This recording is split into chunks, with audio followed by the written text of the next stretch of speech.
Dieu bien-aimé, cet après-midi, nous sommes heureux d'avoir le privilège de nous assembler encore une fois.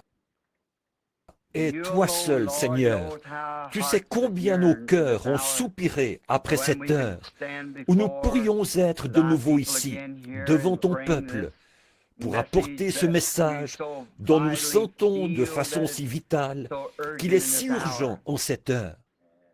Tu nous as accordé ces quelques jours maintenant et nous prions, Dieu bien-aimé, que ta main miséricordieuse soit sur nous pour nous guider et nous diriger. Et donne-nous ces choses dont nous avons besoin, Seigneur, car nos cœurs désirent ardemment mieux te connaître. Nous voyons le grand champ de la moisson, blanc, mûr, et nous savons que le blé est prêt maintenant pour cette glorieuse époque du battage. Dieu bien-aimé, nous prions que tu fasses s'ouvrir la balle autour de nous.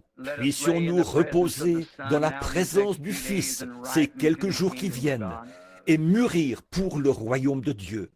Bénis chaque chant qui sera chanté, bénis chaque prière et réponds à chacune qui sera priée, Seigneur. Sauve tous les perdus. Rappelle à la maison du Dieu vivant et à la communion fraternelle ceux qui se sont éloignés. Nous te prions, ô Dieu, de guérir tous les malades qui viendront sous notre toit. Accorde-le, Seigneur.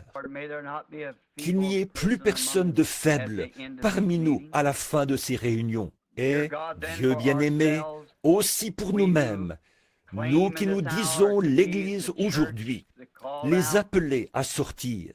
Ceux tout autour du monde qui sont sortis de Babylone pour être participants de cette merveilleuse communion en ce dernier jour. Nous te prions, ô Dieu, de vraiment bénir nos cœurs. Nous sommes véritablement affamés, Seigneur, et complètement vidés de toutes les choses du monde, pour autant que nous le sachions. Seigneur, nous avons déposé tous les fardeaux qui nous enveloppent si facilement. Et maintenant, courons avec patience dans la carrière qui nous est ouverte. Accorde-le, Père, et qu'à la fin de cette réunion, nous soyons des chrétiens plus entiers, plus forts, meilleurs que ce que nous étions en entrant. Que Dieu reçoive toute la gloire, car nous le demandons au nom de Jésus. Amen. Je pense que c'est un grand privilège ce soir que j'attends depuis assez longtemps. L'autre jour, je disais à ma femme, je deviens tellement impatient à attendre d'arriver au tabernacle. J'ai d'autres amis, bien sûr que j'en ai, dans le monde entier. Mais il y a quelque chose de spécial au sujet de ce tabernacle ici. J'ai été pris de la poussière de ce coin-ci quand Dieu m'a donné la vie sur terre. Et je pense que, s'il tarde, je serai enterré ici quelque part. Quand il viendra, il me trouvera quelque part par ici. Mais on dirait qu'il y a quelque chose quand je pense à Jeffersonville. L'autre jour, je me sentais tellement seul. J'ai dit à ma femme, j'ai la nostalgie. Et je ne sais pas de quoi j'ai la nostalgie, à moins que ce soit ces gens qui prient pour moi. J'ai dit, eh bien, tout ce que je peux faire, c'est de retourner faire quelques jours de réunion, voir si on ne peut pas apprendre quelque chose du Seigneur. Peut-être qu'il veut que nous sachions quelque chose. Et le grand sujet vital qu'on a devant nous maintenant, c'est le mariage et le divorce. Et s'il y a une question, il doit y avoir une réponse. Il ne peut pas y avoir de question sans qu'il y ait une réponse. Peu importe ce que c'est, il doit y avoir une réponse. Et si le Seigneur le veut, j'essaierai d'en parler dimanche matin. Et alors, demain soir, je pense qu'on sera là-bas, Elle s'appelle comment déjà, cette école? La salle Parkview. Comment? L'école secondaire Parkview. Combien ça vous sait? Bien, je pense qu'ils vont mettre des panneaux, n'est-ce pas, Fresneville? Il y aura... C'est un peu plus haut, à peu près 1 kilomètre. Et il y aura un panneau. Vous tournez pour quitter la route. C'est un beau bâtiment en pente et il y a de quoi appuyer vos bras et prendre des notes de ce que vous voulez écrire et tout. Et je suis sûr que vous aimerez ça un peu mieux que comme vous seriez plutôt serré aux réunions ici, au tabernacle. Il y aura beaucoup de places de stationnement. Et je pense qu'il y a une petite consigne qu'on a promis de respecter. C'est qu'on ne doit pas arriver sur le terrain avant 18h30. Et à quelle heure? Je pense que ce serait une bonne idée qu'on arrive là-bas à 18h30. Maintenant, ils ont une autre salle, ici en ville, de 6000 places. Si ça va vraiment bien cette fois-ci, peut-être qu'ils nous laisseront avoir l'autre une fois, pour une grande réunion, peut-être dans le courant de l'été, que je rentrerai d'outre-mer. Et je pense que des places, il y en a... Combien est-ce qu'il y a de places là-bas? 4000. Alors, vous voyez, on ne manquera pas de place. Il n'y aura pas besoin de se presser. Alors, venez à 18h30. Comme ça, tout le monde pourra entrer à l'heure juste, tout le monde ensemble, et je suis sûr que vous aurez une bonne place. C'est en pente, comme ceci, et il y a des choses là sur lesquelles vous pouvez écrire et prendre des notes et tout. Et ça commencera, si le Seigneur le veut, maintenant je pense, ce soir, comme c'est la réunion de prière du mercredi soir, la salle est à peu près pleine. Alors je pense qu'il vaudrait peut-être mieux aller là-bas demain soir. On l'a loué au cas où il n'y aurait pas assez de place pour tout le monde. On pourrait aller là-bas, mais je crois que ce serait mieux d'aller là-bas. Vous ne trouvez pas, Frère Neville, d'aller directement là-bas demain soir? Combien trouvent que c'est une bonne idée? Et là, vous aurez beaucoup de place. C'est déjà loué. C'est payé par des frères de l'Assemblée ici. Ça ne coûte que $50 par soir, ce qui est très... J'aimerais avoir ça partout, pouvoir avoir autant de place pour $50 par soir. Un bâtiment tout neuf, une belle estrade. Mais bien sûr, je pense bien qu'on va ramasser l'offrande. On ne veut pas que ces frères payent ça de leur poche. On va payer, les rembourser. Mais quand les frais et tout seront couverts, alors bien sûr, on pourra arrêter de ramasser l'offrande. S'il y a des étrangers avec nous, c'est un principe chez nous de ne jamais quêter, quémander, soutirer l'argent des gens. On fait passer le plateau à offrande et c'est un geste religieux. J'ai souvent essayé de ne même pas du tout faire passer le plateau à offrande, mais ça ne marche pas. Voyez, c'est que donner, ça fait partie de notre religion. C'est une partie de notre devoir. Peu importe si c'est juste une pièce de 10 cents ou quoi que ce soit, ou une pièce d'1 cent. Vous vous souvenez, un jour Jésus a vu une veuve qui passait, quand les riches mettaient beaucoup de leurs trésors dans le tronc. Et cette veuve est passée avec peut-être quelques enfants affamés à côté d'elle. Et elle a donné tout ce qu'elle avait, 3 pièces d'1 cent.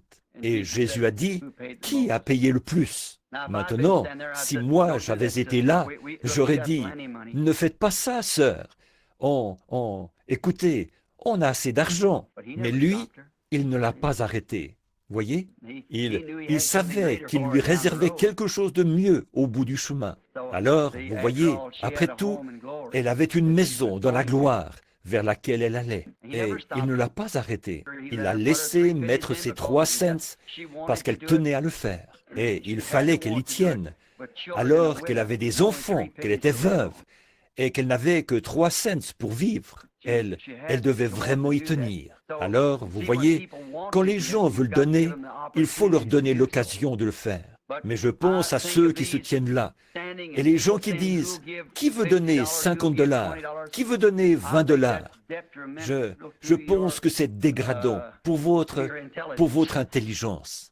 Je pense que les gens comprennent qu'il faut de l'argent pour organiser des réunions. Et je ne leur ai jamais laissé faire une chose pareille, les administrateurs. J'ai dit, quand vous devrez faire ça, alors il sera temps que je retourne au tabernacle. Alors, on n'aura pas besoin de le faire. Mais je crois vraiment qu'il faut faire passer le plateau à offrande pour que le culte soit complet.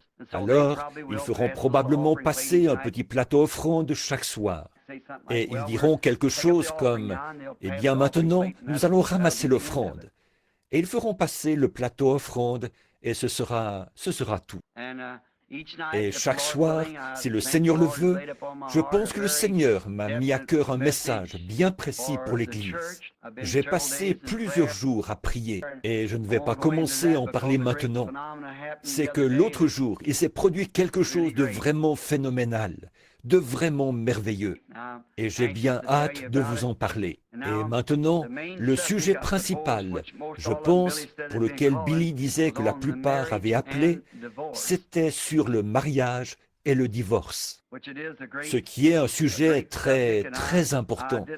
Et je ne savais pas comment l'aborder. Alors, je suis allé prier à ce sujet. Et le Seigneur m'a rencontré. Et je sais que moi, je ne l'ai pas, mais Dieu me l'a donné. Maintenant, je l'ai. Dieu m'a donné la réponse juste, voyez. Et je sais que c'est vrai. Et alors, je ne sais pas encore exactement. Peut-être dimanche, il se peut que je demande à nos sœurs de ne pas venir à la réunion de dimanche.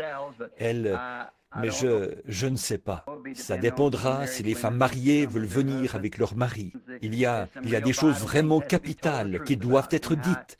La vérité là-dessus. Et comment? Alors, nous voulons l'exposer entièrement, comme il faut, par l'ainsi dit le Seigneur. Alors vous l'aurez. Alors, vous connaîtrez exactement la vérité. Et je compte sur lui pour le faire. Et maintenant, j'étais là-bas au restaurant l'autre jour, en train de manger. Et Jerry et les autres vous cherchaient.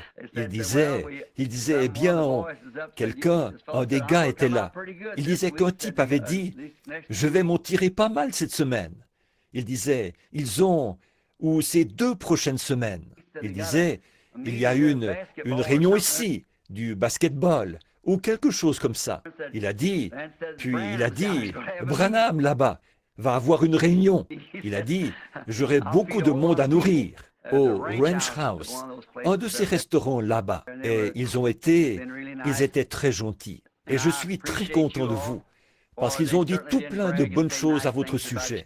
Là-bas, au Ranch House, le gérant m'a rencontré l'autre jour. J'arrivais vers les 2h30 du matin de l'Arizona et il a dit, eh bien, frère Branham, j'ai entendu dire que vous alliez encore faire une série de réunions. Il a dit, j'ai embauché de la main-d'œuvre supplémentaire, qu'il a dit. Et il a dit, et puis je veux dire une chose, c'est que ces gens qui viennent de là-bas, ce sont vraiment des gens bien. Là, j'étais vraiment fier de vous, voyez? Parce qu'après tout, pour moi, vous êtes un peu comme mes chevreaux. Et ou mes enfants plutôt. Alors, un chevreau, c'est un bouc, et vous n'êtes pas des boucs. Vous êtes mes agneaux. Qu'est-ce que vous dites de ça? Vous êtes les agneaux du Seigneur, qu'il m'a chargé de nourrir. Et j'ai confiance que qu'il me permettra de le faire. On continue notre chemin. Et là, en ce qui concerne le mariage et le divorce, j'ai toujours voulu en parler, depuis que c'est 7 sceaux. Vous savez, tous les mystères devaient être révélés là-dedans, dans l'ouverture de ces 7 sceaux, tous les mystères de la Bible. Et je me dis que maintenant, comme je commence à me faire vieux, je me dis que je pense que je ferais mieux au moins de le mettre sur bande, au cas où il m'arriverait quelque chose. Alors l'Église se demanderait, on se demande ce qu'il avait à l'esprit. Qu'est-ce qu'il aurait dit? Et tous ces sujets qui ont l'air d'être si difficiles, je pense qu'avec l'aide du Seigneur, je vais tâcher de vous les apporter. Comme ça, s'il arrivait quelque chose et que je doive m'en aller avant qu'il revienne, alors vous aurez l'information. Je pense qu'on a des nouveaux livres qui sont parus. Je vois Sir Vail. Je ne sais pas si le docteur est ici ou pas. Est-ce qu'il est ici, Sir Vail? Il doit être dans la réunion. Je ne le vois pas. Mais, oh oui, tout au fond. Et frère Vail a écrit un livre et c'est... Je crois qu'aujourd'hui on m'a dit 2, frère Vail. Est-ce que c'est juste? Vous en avez 2 là, maintenant? 2 livres. Maintenant, je ne sais pas.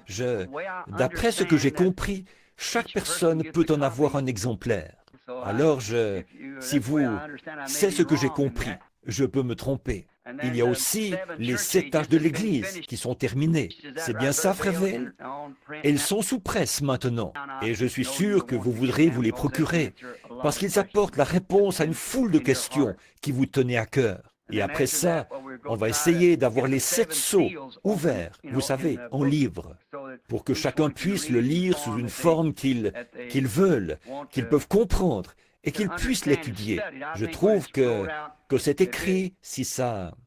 D'abord, on l'a pris directement de la bande, comme c'était écrit, ou dit. Vous savez, on peut apporter une prédication, c'est une chose, mais rédiger un livre, c'en est une autre. Voyez, comme s'il m'arrivait d'effleurer un sujet, comme je vous dirais à vous, vous comprendriez, je dirais, maintenant, la semence du serpent. Vous voyez? Eh bien, maintenant, celui qui lirait ce livre, si on transcrivait ça, il se demanderait, qu'est-ce que c'est que la semence du serpent? Vous voyez? Et il ne saurait pas. Si ça arrivait dans un endroit comme Princeton ou quelque part, alors il penserait qu'on est des gens sans intelligence. Alors, j'ai demandé à frère Vail de m'aider un peu avec ça et de garder la même idée et d'arranger la grammaire là-dedans. Et je suis certain que ma grammaire à moi, ce serait un mystère pour eux, sûrement. Alors, le frère Vail est vraiment fort là-dedans. Alors, il est comme un... Et puis, en faisant ça, je pense que notre précieux frère a dû y trouver un peu d'inspiration en plus, d'une certaine manière. Et il a dit qu'il allait lui-même écrire quelques livres en s'inspirant de ceux-là. Alors, il en a écrit un qui s'appelle, je crois, « Le prophète du XXe siècle » et un autre, « L'église de Laodicée », je crois, ou quelque chose comme ça. Et Billy m'a dit ça ce soir, que je crois qu'il en est arrivé plusieurs milliers aujourd'hui. Quelqu'un les a apportés du Texas. Et comme ça, ils seront ici. Et ils vont annoncer ça, je pense, à combien ils sont. Je pense qu'ils sont déjà payés. Je ne suis pas sûr. Et s'ils le sont, ils vous seront donnés, vous voyez, pour gratuitement.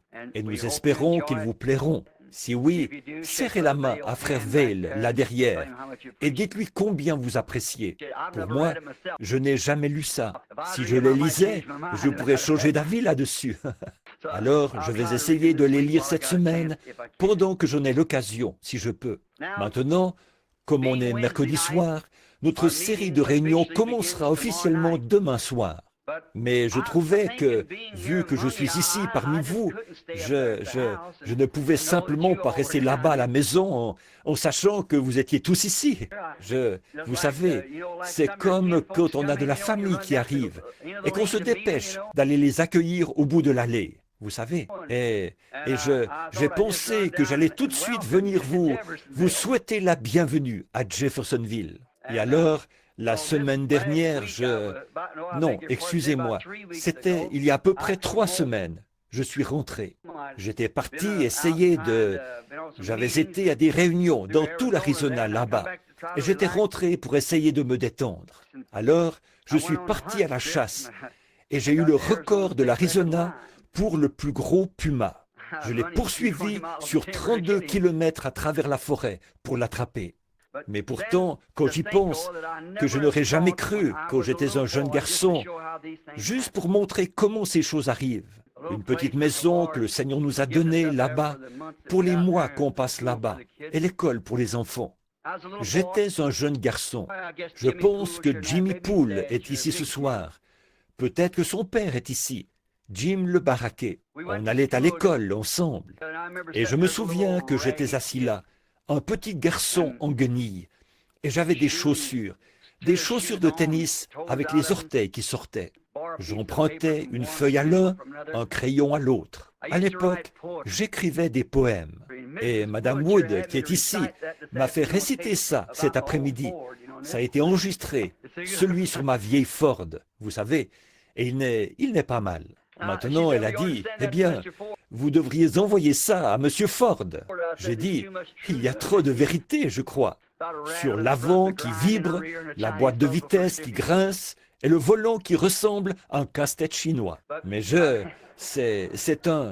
mais j'ai toujours dit que la seule chose que j'avais à faire, c'était de compter les 4 pneus et de la secouer assez pour qu'elle démarre, et puis de monter dedans. Je disais, ce n'était pas mal quand je la démarrais dans une côte.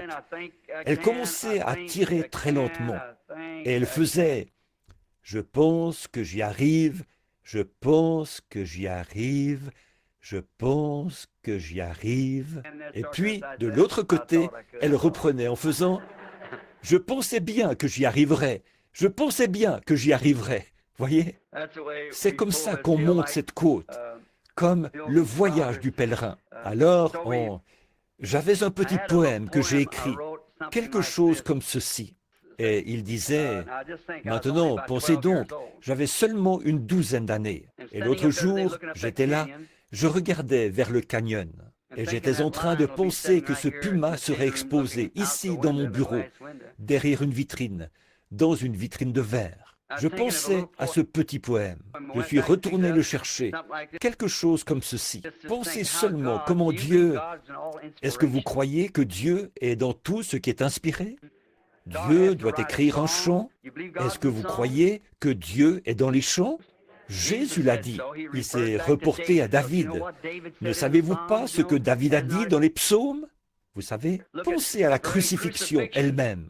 David l'a chanté dans le psaume 22. « Mon Dieu, pourquoi m'as-tu abandonné? Tous mes os, ils me regardent. Ils percent mes mains et mes pieds. » Vous savez, et c'était un chant. Les psaumes, c'est un chant. Et cette poésie, regardez bien comme elle s'est accomplie. J'étais assis là, un pauvre gamin avec une feuille de papier empruntée. Je disais, je m'ennuie, oh je m'ennuie de ce lointain sud-ouest, où les ombres tombent au plus bas derrière la montagneuse crête. Je vois un coyote aux aguets, tout autour la brume mauve.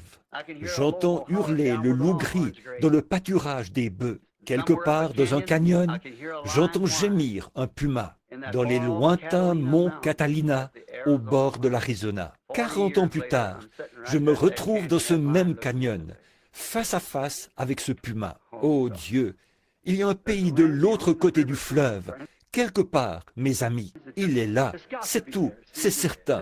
Voyez, il y a trop de choses qui en témoignent. Toutes ces choses ne sont pas que des mythes. Elles sont réelles.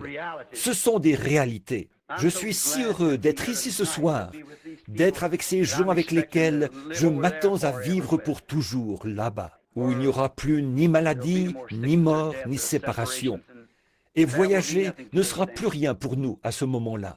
Maintenant, je trouve qu'aucune réunion n'est complète sans qu'on lise la parole et qu'on fasse un petit... Frère Neville, je me suis avancé tout bonnement. Billy m'avait dit que vous vouliez que je prêche. C'est bien ça, Frère Neville? Je prends peut-être un peu trop de liberté, mais ça m'a fait tellement plaisir. Alors maintenant, vous qui avez des chants et tout, allez voir Frère Neville quand vous allez chanter. Et on pourra faire ça là-bas. Il y aura à peu près une demi-heure d'introduction et qu'on entre tout de suite dans ces messages vraiment profonds et voir ce qu'on verra le Seigneur faire. Et j'ai bien confiance que je crois que nous avons la vérité. J'en suis convaincu. Et je crois que le blé est... Tout à fait. Que la balle est en train de s'en écarter. Vous savez. Et vous voyez, je donnerai peut-être un petit prélude là-dessus demain soir. Vous voyez, sur la balle qui est en train de s'écarter du blé. Mais le blé doit reposer dans la présence du Fils pour mûrir. Et c'est pour ça qu'on est ici, mes amis. Pour rester dans la présence du Fils, jusqu'à ce que notre petit groupe de gens ici, jusqu'à ce qu'ils soient tellement mûrs pour Christ, qu'ils deviennent du pain sur sa table. Voilà ce que je veux. Et maintenant, avant d'aborder la parole, après avoir récité des poèmes et tout, prions encore. Ensuite, nous prendrons notre sujet. Bien-aimé Jésus, aide-nous maintenant ce soir, pour ces quelques mots, comme nous nous attendons à toi. Et nous prions que ta grâce et ta miséricorde soient avec nous, Seigneur, et attendris nos cœurs. Enlève toute la balle, les épines, les chardons, que les rayons bénis du soleil de Dieu viennent sur la parole, Seigneur, et que nous ayons une réunion si glorieuse qu'il n'y ait plus personne parmi nous qui ne soit pas sauvé. Tous les enfants seront dans le royaume de Dieu. Ceux qui n'ont pas le baptême de l'Esprit, qu'ils le reçoivent, Père. Que tous les grands mystères que nous devons connaître dans cet âge, Seigneur, nous soient dévoilés. Et nous verrons Dieu clairement. Ainsi nous saurons comment nous comporter et comment agir, en nous corrigeant et en soumettant les membres de nos corps par la discipline de la parole, afin que nous sachions comment nous devons vivre en ce jour-ci, alors que le Seigneur Jésus est proche. Alors que je lirai de ta parole ce soir, Seigneur, il se peut qu'à cause de mon peu d'instruction, je réussisse à lire certains mots et peut-être que j'en prononce mal d'autres. Mais Seigneur Dieu, toi seul peux en faire sortir le contexte. Tu es le seul qui puisse le faire. Il n'y a aucun moyen pour qu'un être humain puisse jamais y arriver. C'est entre tes mains, Seigneur. Alors, donne-nous chaque soir ces choses qui sont cachées dans ta parole, afin que nous soyons de meilleurs chrétiens et que nous vivions comme il faut à l'heure où nous sommes, comme des chrétiens modèles. Nous le demandons au nom du Seigneur Jésus. Amen. Maintenant, beaucoup d'entre vous, dans vos Bibles, j'aimerais que vous preniez le livre de Jonas. On parle tellement souvent de ce que Jonas était rétrograde et tout. J'ai toujours pris le parti de Jonas. Je ne crois pas que Jonas était rétrograde. Je ne crois pas ça. Je crois simplement que, des fois, on l'utilise pour dire de quelqu'un, c'est un Jonas. Mais j'en ai déjà parlé d'une autre manière. J'ai dit ce que je pensais là-dessus, Jonas. Ce qui était arrivé. La parole de l'Éternel fut adressée à Jonas, fils d'Amittai, en ces mots: « Lève-toi, va à Ninive, la grande ville, et crie contre elle, car sa méchanceté est montée jusqu'à moi. » Et Jonas se leva pour s'enfuir à Tarsis, loin de la face de l'Éternel. Il descendit à Jaffo. Et il trouva un navire qui allait à Tarsis. Il paya le prix du transport et s'embarqua pour aller avec les passagers à Tarsis, loin de la face de l'Éternel. Quelle triste fin! Un homme qui fuit la face de l'Éternel. Et c'est mon sujet. Maintenant, d'abord, nous voulons penser à ceci. Jonas était la raison, la principale raison, je crois, pour laquelle il a fait cette chose extraordinaire là. C'est parce que Jonas était juif. Et il lui était demandé d'aller dans une ville des nations pour crier contre elle. Et il pensait qu'il ne serait pas reçu. En effet, les gentils se diraient, « Qu'est-ce que ce juif a à faire avec nous ?» Mais vous voyez, autre chose, ça nous fait voir quelque chose de glorieux ici. C'est que Dieu n'est pas seulement le Dieu des Juifs, mais il est aussi le Dieu des gentils. Il est le Dieu de tous les peuples. Il avait choisi les Juifs, c'est tout. Les Juifs étaient appelés le peuple choisi de Dieu. Ils avaient été choisis dans un but particulier. Et ce but, c'était de leur donner la loi. Et ils n'arrivaient pas à s'y conformer. Et il s'est simplement servi de ce peuple-là pour montrer qu'il était impossible de se conformer à la loi, qu'il était un Dieu de justice, et que la loi exigeait une vie droite. Mais il n'y avait pas de grâce dans la loi pour qu'un homme puisse s'en sortir. La loi n'avait pas expié de peine, mais il a fallu la grâce pour expier la peine que la loi nous avait imposée. Et ici, Jonas, un des petits prophètes de la Bible, a été appelé à descendre dans cette ville. Et là, on voit un exemple de nous tous. Chacun d'entre nous, on fuit toujours quelque chose. On fuit les difficultés, on fuit les responsabilités. On a tous tendance à faire ça. On est plus porté à fuir qu'à rester là et à faire face. Vous voyez, C'est simplement on se met à fuir. Des fois, on est porté à fuir le travail. On ne veut pas travailler. Il y a des gens qui s'imaginent simplement qu'ils peuvent gagner leur vie sans travailler. Mais je pense, c'est Salomon qui a dit que c'est là qu'on peut trouver la réponse, en observant une fourmi. Vous savez, une petite fourmi. On m'a dit que si cette fourmi, chacune, s'il ne travaille pas pour faire des provisions, cette fourmi ne mange pas non plus cet hiver-là. Alors chacun doit travailler. On a tellement de choses qu'on doit faire, tellement de responsabilités auxquelles on doit faire face. Tout le monde doit faire face à une certaine responsabilité. Quand vous allez pour choisir votre épouse, pour vous marier ou choisir votre mari, vous devez prendre une responsabilité. Et alors, vous devez vous souvenir, peut-être que vous construisez une maison, une belle maison, jolie. Et alors, souvenez-vous, en tant que femme mariée, vous devez penser à la responsabilité d'élever des enfants. Et vous devez penser que ces beaux murs bien lisses seront pleins de traces de petites mains sales. Ensuite, vous avez la responsabilité d'éduquer vos enfants. Vous avez la responsabilité de les vêtir et de les nourrir. Tout est une responsabilité. Et c'est si facile, quand les responsabilités sont devant nous, de les esquiver. Et on découvre que le mariage est une responsabilité à tous les points de vue. Même, très souvent, on trouve, ce n'est pas facile à dire, mais c'est vrai, que des serviteurs de Dieu, souvent, esquivent une responsabilité de prendre position pour la vraie parole de Dieu quand ils y sont confrontés. Ils esquivent cette responsabilité. Quand nous, les êtres humains, on est confrontés à la vérité de la parole de Dieu, on a tendance à reculer jusqu'à la dernière limite. Je viens juste d'avoir une conversation avec mon petit-neveu là-bas. Il est catholique. Et j'ai baptisé ce garçon au nom de Jésus-Christ, ici, il y a quelques années. Et il s'est mis à sortir avec une fille, et il s'est fait catholique. Et j'ai tenu la main de sa mère quand elle était en train de mourir là-bas. Elle m'a dit les derniers mots, « Prends soin de Melvin ». Et dernièrement, il a eu des songes. Il ne peut simplement pas...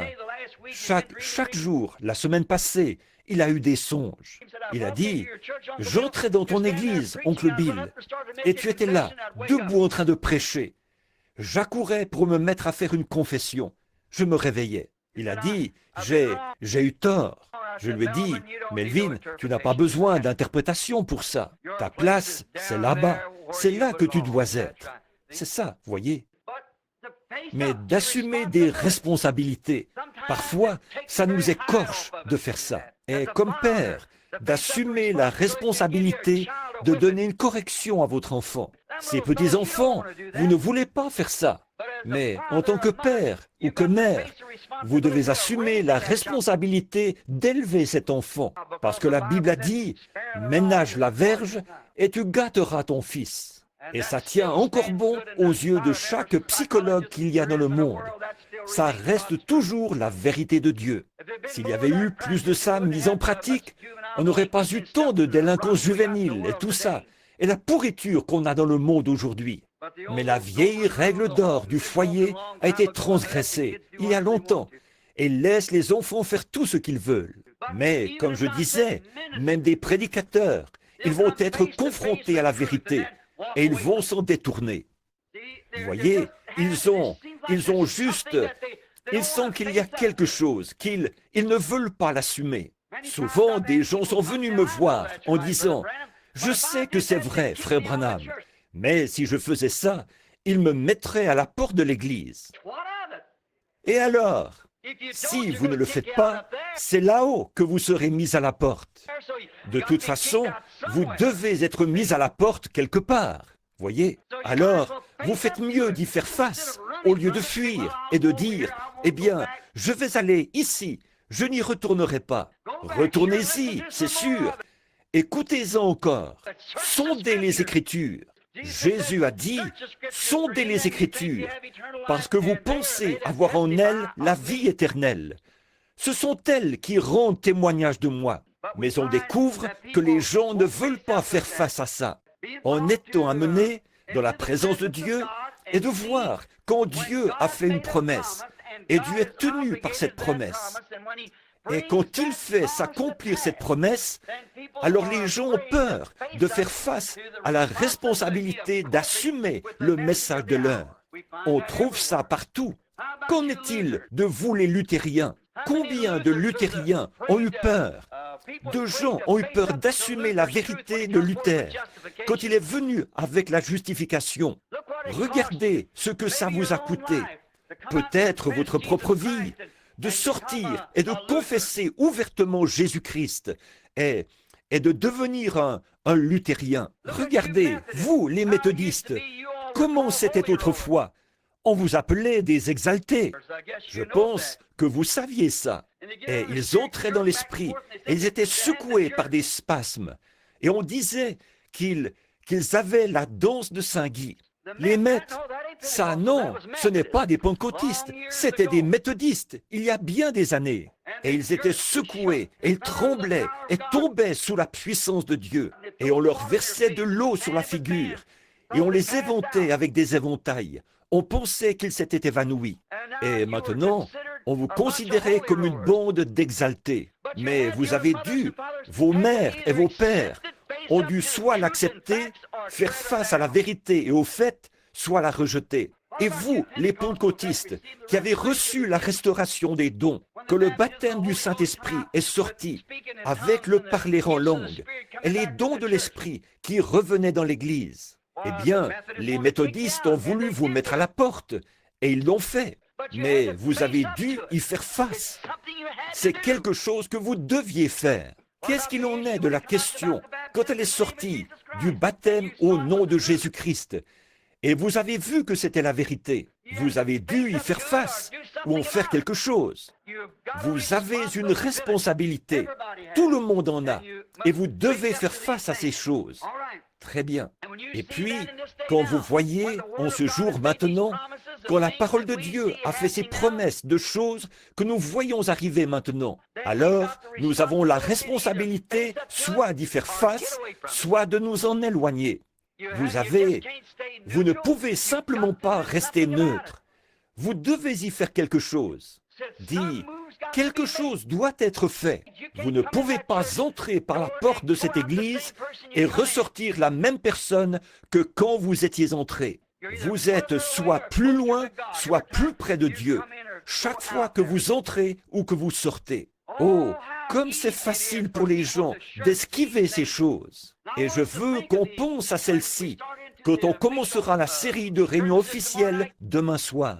C'est que je veux que vous remarquiez que quand on se trouve devant quelque chose, s'il y a une question à ce sujet,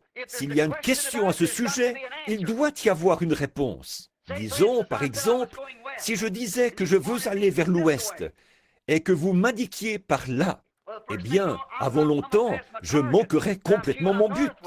Et je vais vers le nord-ouest. Bon, et si quelqu'un m'indiquait par ici et que j'y aille, je manquerai encore mon but. Je serais allé vers le sud-ouest. Eh bien, tant qu'il y a une question où se trouve l'ouest, il doit y avoir une réponse directe quelque part. Et quand ces questions se trouvent devant nous, sur les vérités bibliques, il doit y avoir la bonne réponse quelque part. C'est vrai, elle doit y être. Et quand on voit quelque chose présenté, je pense qu'au lieu de fuir, de dire « Oh, c'est absurde, je ne peux pas croire une chose comme celle-là. Je ne pourrais pas croire ça. Pourquoi ne pas prendre la Bible et s'asseoir et y faire face? Étudiez-le. En ce moment, vous êtes ici à la réunion. Examinez-le. Vérifiez-le vous-même avec la parole. Vérifiez la parole par la parole. C'est la seule manière de lui faire dire la vérité.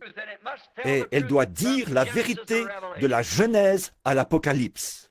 Christ est la révélation de toute la Bible.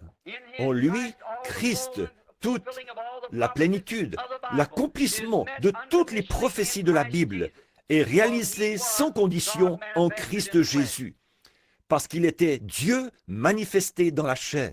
Maintenant, quand on découvre ces choses, toutefois, qu'on y est confronté et qu'on entre dans une réunion et qu'on voit la puissance de Dieu en train d'agir et de faire des choses et de faire des œuvres surnaturelles, qu'on les voit s'accomplir, qu'on regarde dans la Bible et qu'on voit que c'est promis pour cette heure. Alors, quand on voit ces choses-là, alors on se trouve devant la responsabilité soit de l'accepter, je veux dire pour nous-mêmes. Maintenant, beaucoup de gens sympathisent, beaucoup de gens disent que c'est vrai, mais ça n'en fait pas ce n'est pas de ça que vous êtes responsable. Comme j'ai dit, et si j'étais un jeune homme et que je cherchais une épouse pour me marier, et qu'il y avait ici une jeune fille qui ait toutes les qualités que je trouve nécessaires à une femme, eh bien, côté moral, c'est une reine, est charmante, et un bon caractère, une vraie chrétienne. Tout ce que je peux espérer pour me faire une bonne épouse. Peu importe combien je dis qu'elle est parfaite, qu'elle est juste comme il faut, elle n'est pas à moi tant que je ne l'ai pas acceptée et que je n'ai pas pris la responsabilité de l'avoir comme femme. C'est la même chose avec le message. Vous pourriez dire, c'est vrai, ou ceci, cela, ou autre chose, et dire, je sympathise avec, je crois que c'est la vérité, mais vous devez l'accepter et doit devenir une partie de vous, et vous une partie de lui. Vous devez... Alors, il est à vous, quand vous épousez cette femme que vous avez choisie, c'est là que vous devenez un. Et c'est comme ça que vous êtes avec Christ. Quand vous le voyez manifesté et rendu réel, alors vous êtes une partie de lui, et il est une partie de vous. Et ensemble, vous êtes une partie du message. Oh, combien on a de navires dénominationnels qui vont à Tarsis. Pour les Jonas de ces jours-ci, il y en a 900 et quelques de navires qui prennent le chemin de la facilité. Ils ne veulent pas y faire face. Jonas ne voulait pas faire face. Le fait d'aller vers les non-juifs. Il ne voulait pas leur apporter ce message cruel là-bas. Dans 40 jours, vous périrez si vous ne vous repentez pas. Ça le rebutait. Et il se disait, ces non-juifs, on ne sait pas à quoi s'attendre de leur part.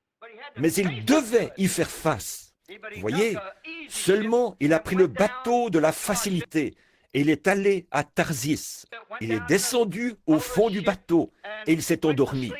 Il a choisi le chemin de la facilité. C'est un chemin facile, c'est un chemin qui a du succès auprès des gens. C'est facile de prendre le chemin où tout le monde vous passe la main dans le dos et dit que vous êtes un brave type.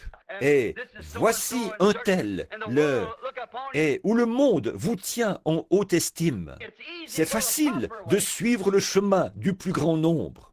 Mais quand vous devez faire quelque chose de différent, quand vous devez vous tenir à votre conviction de ce que vous savez être la vérité, c'est là qu'il y a la partie difficile.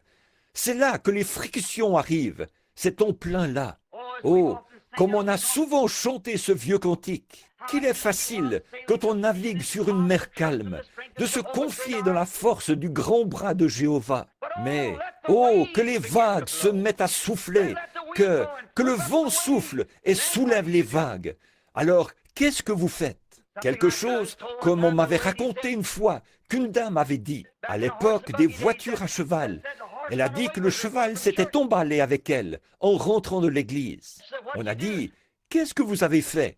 Elle a dit, j'ai fait confiance au Seigneur jusqu'à ce que les rênes lâchent.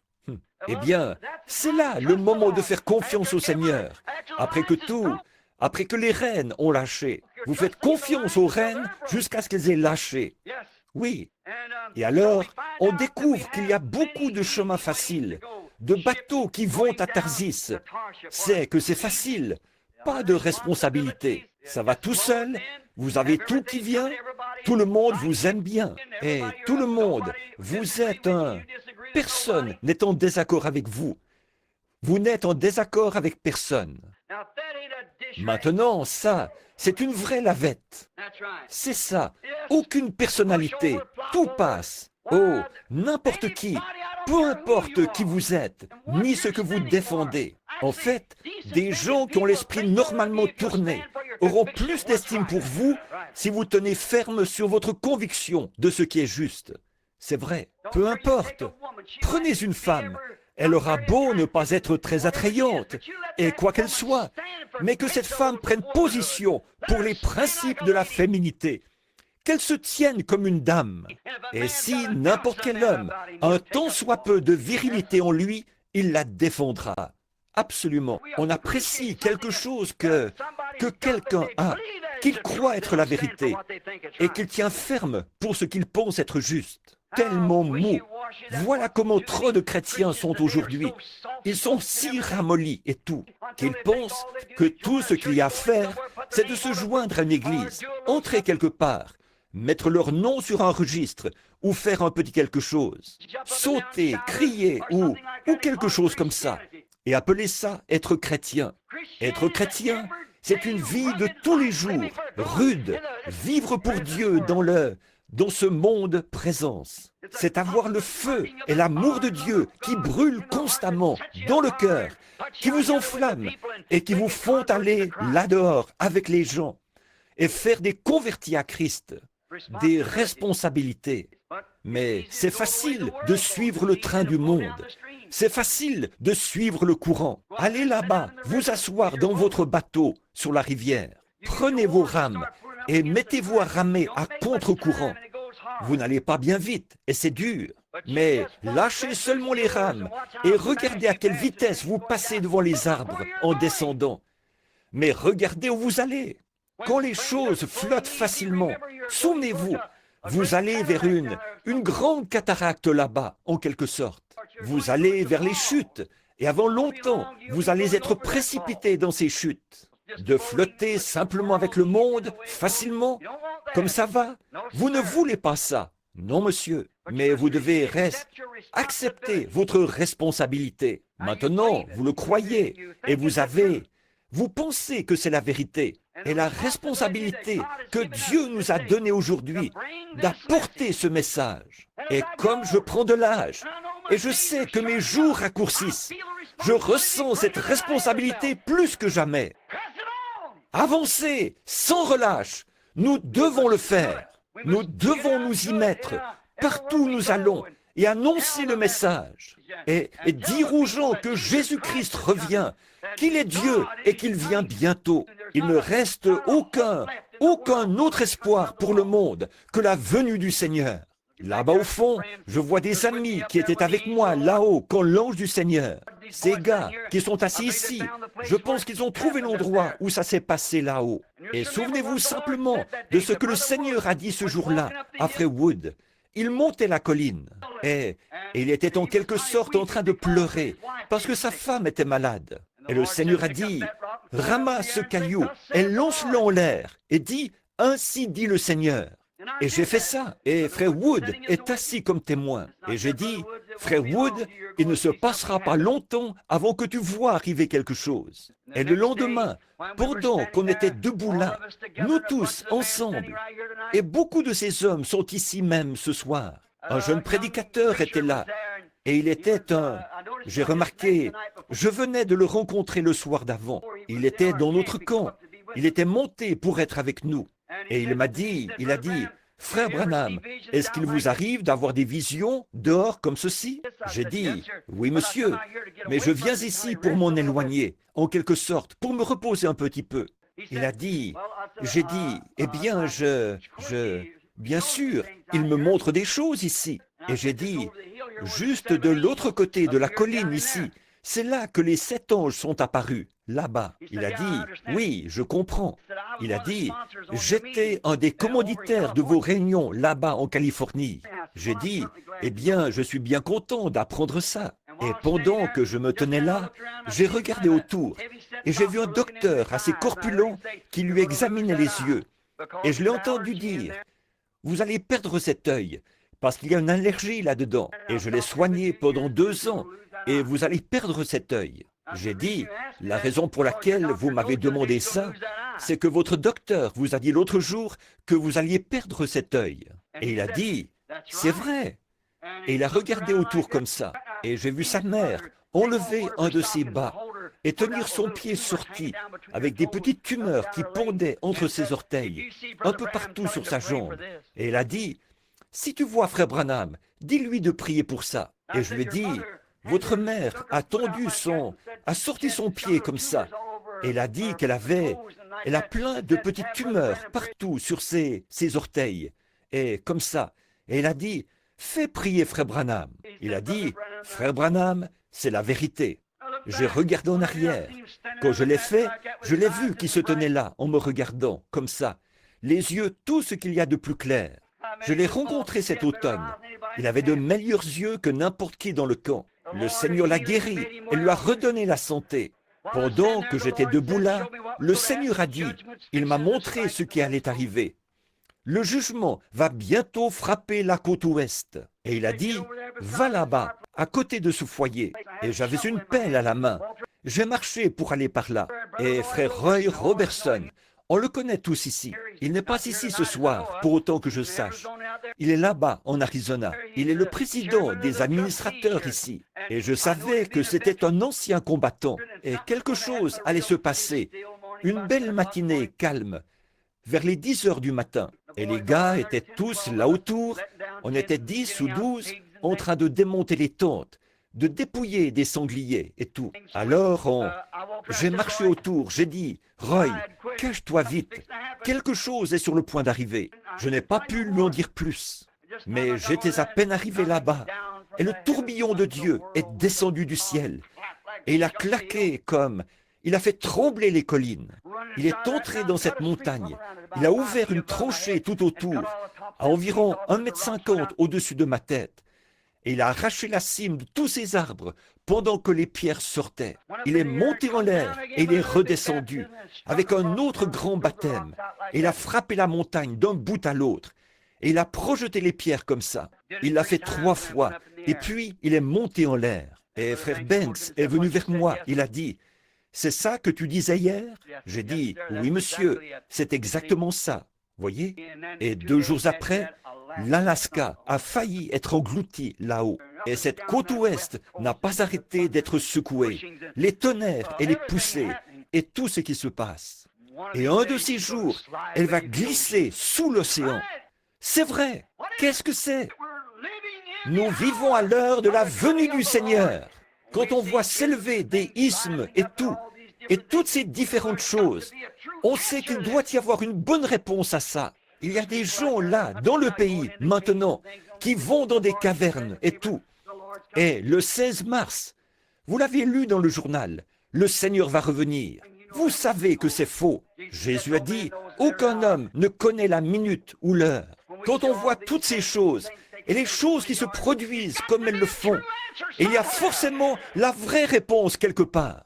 Il doit y avoir une vérité. Il y a un est et un ouest, mais il y a un sud-est et nord-ouest ou quelque chose. Mais il y a forcément la vraie réponse quelque part au problème. Est-ce qu'il y avait ça? Nous devons dire aux gens que nous vivons aux heures de la venue du Fils de Dieu. Nous voulons veiller et Dieu être en marche tout le temps, prêt à donner à un homme une réponse juste. Ça a toujours été comme ça. C'est dans l'homme. Il s'est esquivé et il s'est éloigné de Dieu depuis Adam dans le jardin d'Éden. Quand Adam était dans le jardin d'Éden, quand il s'est trouvé devant la responsabilité de faire son choix, est-ce qu'il resterait avec Dieu ou est-ce qu'il irait avec sa femme? Il a dû faire ça. La responsabilité lui revenait. Il devait prendre soit ce que sa femme disait, soit ce que Dieu disait. Et quand il a choisi de suivre la voie de sa femme, et quand il a fait ça, alors il a perdu sa condition originelle. Et il a soumis le monde entier à la mort. Quand il a dû prendre la responsabilité, ou soit d'accepter une lumière nouvelle que sa femme avait trouvée, qui était contraire. Oh Dieu, pensez-y! Dieu leur avait seulement donné environ 8 ou 10 mois à garder. Mais de cet arbre-là, tu n'en mangeras pas.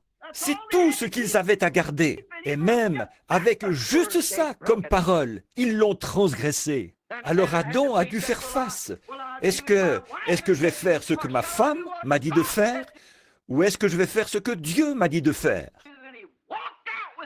Et il s'est éloigné, les yeux ouverts. Il devait prendre la responsabilité. Ça a précipité la race humaine tout entière dans la mort. Alors, cet autre Adam est venu, qui était Christ. Il n'y a jamais eu quelqu'un comme lui. Quelqu'un dire qu'il n'était pas Dieu, son caractère unique a prouvé qu'il était Dieu. Il n'y a jamais eu une créature qui a vécu comme lui. Il vivait dans un monde à lui. Il est né en dehors du domaine naturel. Alléluia! Il est le Créateur lui-même fait chair. Qui aurait jamais pu se tenir où il s'est tenu? Qui a jamais parlé comme lui? Qui aurait jamais pu dire les choses qu'il a dites? Qui aurait jamais pu faire les choses qu'il a faites? Son caractère unique a prouvé qu'il était Dieu. Il n'y a aucun prophète ou quoi que ce soit d'autre qui aurait pu faire ce qu'il a fait, qui aurait pu appeler les morts à sortir de la tombe, qui aurait pu arrêter le ciel et faire tout ce qu'il voulait. Il était Dieu. Qui aurait jamais pu prendre sa place? Qui pouvait-il être d'autre que ce Dieu parfait, immortel, qui a été fait chair et qui a habité parmi nous? Il n'y a jamais rien eu qui lui soit comparable. Il vivait dans un monde à lui. Aucun homme n'a jamais parlé comme lui. Dès qu'il ouvrait la bouche, il y avait quelque chose là qui était différent de n'importe qui d'autre. Quelqu'un a dit qu'il était seulement un homme ordinaire. Je proteste. Il était Dieu. Voilà ce qu'il était. Car aucun homme n'a jamais parlé comme lui. Aucun homme n'aurait pu parler comme lui. Parce qu'il était la parole vivante elle-même, faite chair. La manifestation de la plénitude de Dieu. Je l'admets, les prophètes avaient leur message. Ils l'avaient à l'époque, ils l'ont aujourd'hui. Mais là, il y avait dans son corps la plénitude de la divinité manifestée là. Il était l'unique. Et c'est lui qui a dû affronter la question. Avec toute la puissance qu'il avait, il aurait tout à fait pu être le roi du monde. Il le sera. Et pour ses saints, il l'est déjà.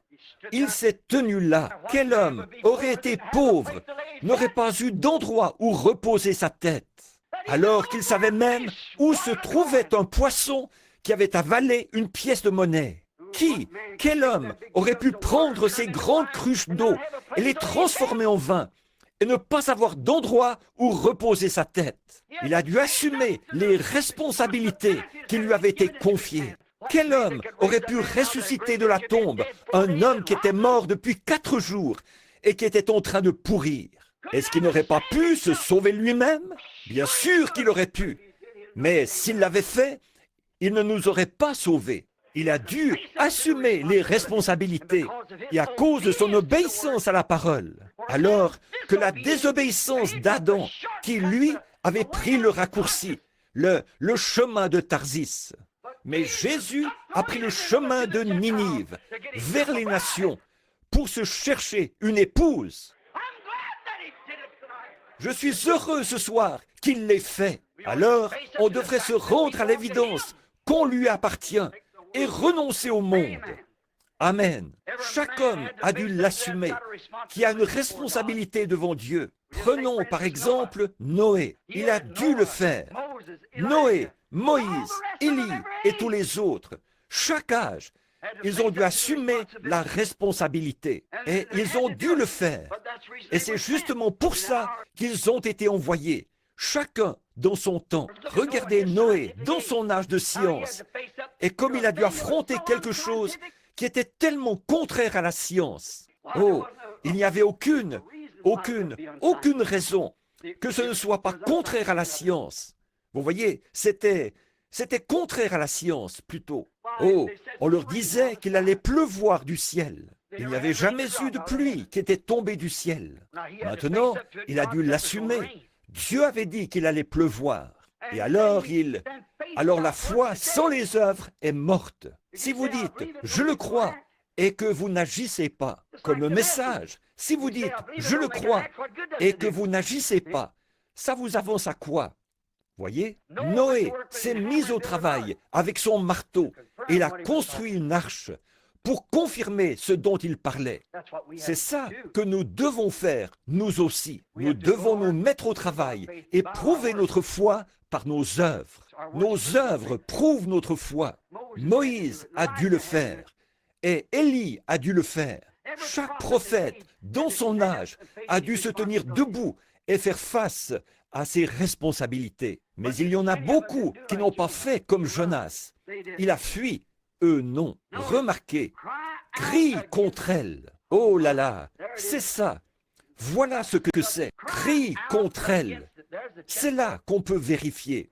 Rien qu'aller là-bas, dire à ces gens, dites, je suis venu me joindre à vous les gars. Vous savez, je crois que je vais vous dire ce que je vais faire. J'ai une petite chose ici. Je pense que je peux en faire un. Tous nous rassembler. Et on fera ceci, cela ou autre chose. Mais c'était cri contre elle. Quand vous devez crier contre quelque chose. Maintenant, il a dû crier contre tout ce qu'il y avait là-bas. Crier contre la ville. Crier contre leur travail. Crier contre leur église. Crier contre leurs prophètes. Crier contre leurs prédicateurs. Crier contre leurs prêtres. Crie contre elle. Contre tout. Crie contre elle. Noé a crié contre son âge. Bien sûr, il l'a fait contre les églises de son âge. Moïse a très certainement crié contre son âge, contre les gens, les prêtres et ainsi de suite. Il a crié d'un bout à l'autre du désert. À chaque croisement, il criait. Il criait sans arrêt après le peuple. Élie était très mal vu dans son jour parce qu'il criait contre cet âge-là. Il l'était certainement. Jean-Baptiste était très mal vu dans son âge. Il a crié contre son âge. Il a dit au roi, le potentat du pays, il avait épousé la femme de son frère. Il a dû prêcher sur le mariage et le divorce un matin. Alors, il a crié contre ça. Il a dit, il ne t'est pas permis de l'avoir. Ça lui a coûté d'avoir la tête tranchée plus tard. Mais il a crié et il est resté à son poste. Il n'a jamais pris le bateau pour Tarsis en disant, eh bien, je veux bien être d'accord avec toi, Hérode. C'est bon, puisque tu trouves qu'elle est gentille, qu'elle est une bonne épouse pour toi. Vas-y. Oh, miséricorde. C'est lavette, vous voyez, oui, n'importe quelle petite chose. Ça, ce n'est bon rien qu'à nettoyer des assiettes sales. Mais remarquez, Jean n'était pas comme ça. Il a pris le taureau par les cornes. Il a dit, il ne t'est pas permis de l'avoir. Oui, monsieur. Et il s'est élevé contre ça. Ils n'ont pas fui. Jean ne l'a pas fait. Ils sont restés là et ils ont regardé les choses en face. Une fois, Moïse a essayé de fuir comme Jonas, mais Dieu l'a ramené. Beaucoup d'entre eux ont essayé d'y échapper. Ils se mettaient à... Mais écoutez, si Dieu vous a appelé et que vous êtes sûr que Dieu est dans le message, rien ne pourra vous faire reculer. Ça n'a pas fait reculer Jonas. Non, monsieur. Amos, il y a bien longtemps, s'est écrié. Il a dit, le lion a rugi. Qui ne serait effrayé? Dieu a parlé. Qui ne prophétiserait? Qui ne prophétiserait? Quand on voit Dieu parler et dire qu'une certaine chose va arriver, et la voilà qui arrive. Un lion rugit. Tout le monde a peur. Oui, monsieur. Si vous en avez déjà entendu un rugir dans la jungle, vous pouvez entendre ceux-là qui miaulent dans les cages, par ici, de ces lions apprivoisés. Mais vous devriez une fois en entendre rugir un vrai, un sauvage. Ça fait tomber les pierres de la montagne, à 500 mètres de là. Je ne comprends pas comment tant de vacarme peut sortir de ses poumons. Et il baisse la tête. Sa crinière s'ébouriffe. Je n'ai jamais rien entendu. C'est comme un coup de canon quand il fait sortir ce grand rugissement de ses poumons. Qui pourrait ne pas avoir peur? On dit que si jamais vous êtes tué par un lion, c'est sans douleur. Il vous fait mourir de peur avant de vous attraper. Vous voyez, vous ne le sentez pas. Il vous épouvante par ce gros rugissement féroce. Et le voilà sur vous en une fraction de seconde. Il a dit, le lion a rugi. Qui ne serait effrayé? Dieu a parlé. Qui ne prophétiserait? Quand vous voyez Dieu faire quelque chose, vous dites, il se peut que je ne sois pas prophète. Jonas a dit, il se peut que je ne sois pas prophète, ni fils de prophète. Mais Dieu a parlé. Qui ne prophétiserait? Il se peut que je ne sois pas prophète. Il se peut que je ne sois pas ceci, cela ou autre chose. Quand je vois Dieu faire quelque chose, et que je le vois ici dans la parole, et qu'il l'a promis, qui peut se taire et rester tranquille? Bien sûr, il l'a fait. On ne peut pas non plus se cacher derrière des credos et tous ces groupes ici et descendre à Tarsis. On ne veut pas aller avec ces groupes. Mais il y en a beaucoup, comme Adam, qui font la même chose. Ils essayent de se faire un substitut en quelque sorte. Ils cherchent un moyen de s'en sortir et ils se font un substitut pour affronter Dieu, une fois qu'ils savent qu'ils ont tort.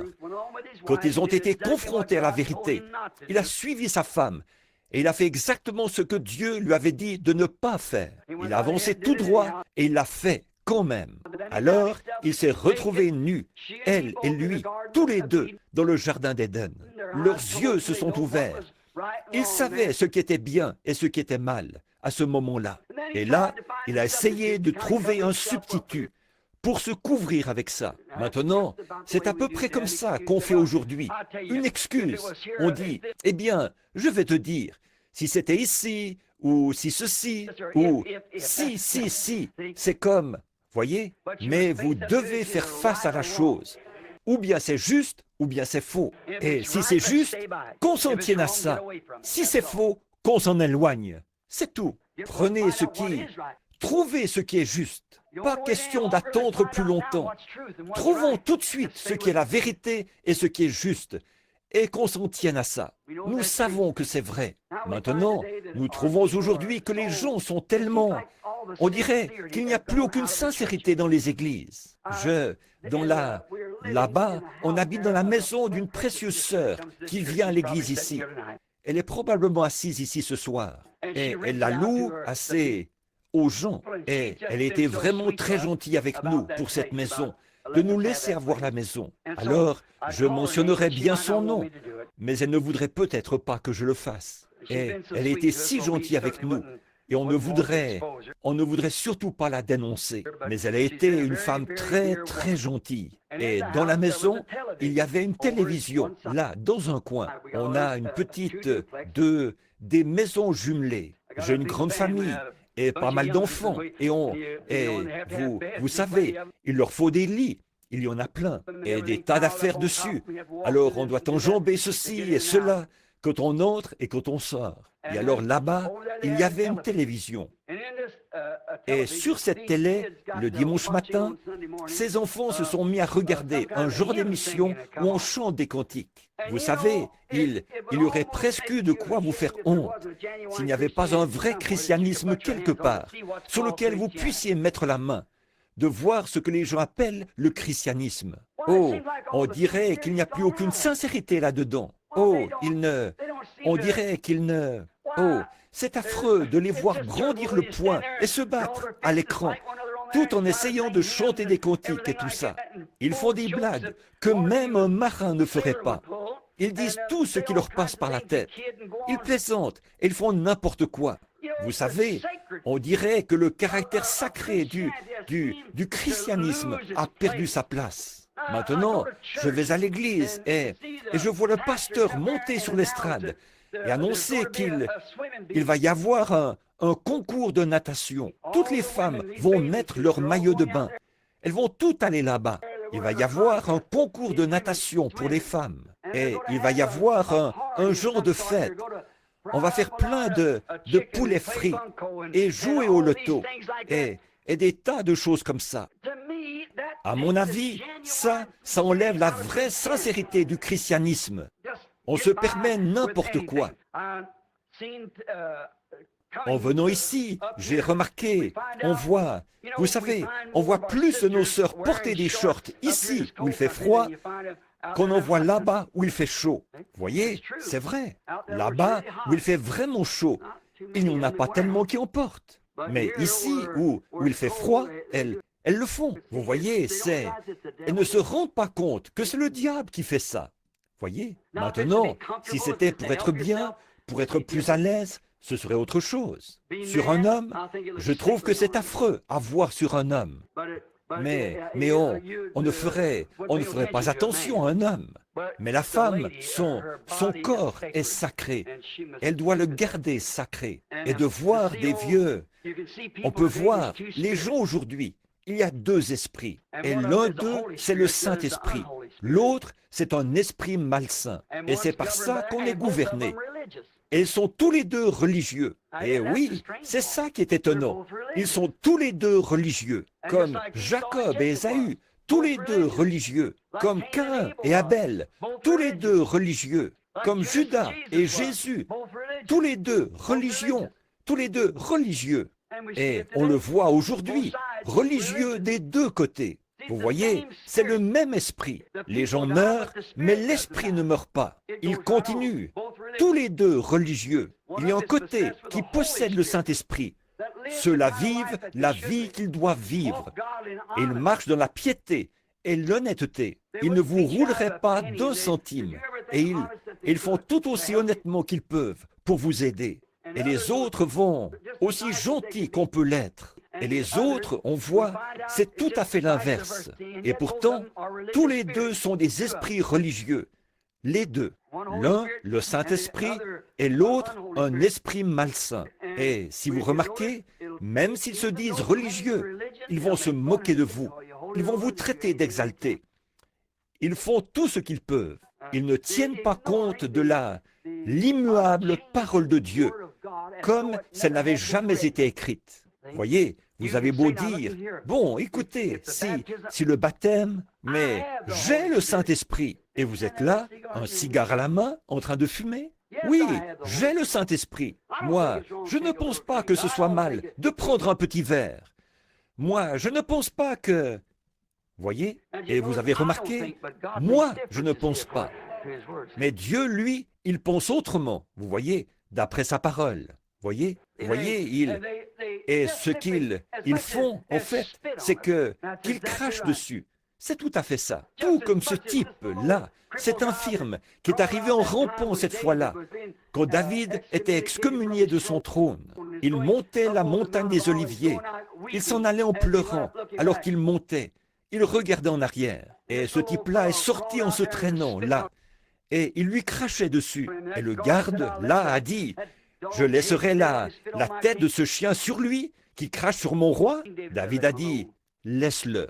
Voyez, ils lui ont craché dessus. À peu près 800 ans plus tard, ils ont aussi craché sur son fils, Jésus-Christ. Et aujourd'hui, ils crachent encore dessus, comme si ce n'était... Ils n'ont aucun respect. Ils s'en fichent. Ils haussent les épaules et ils s'en vont.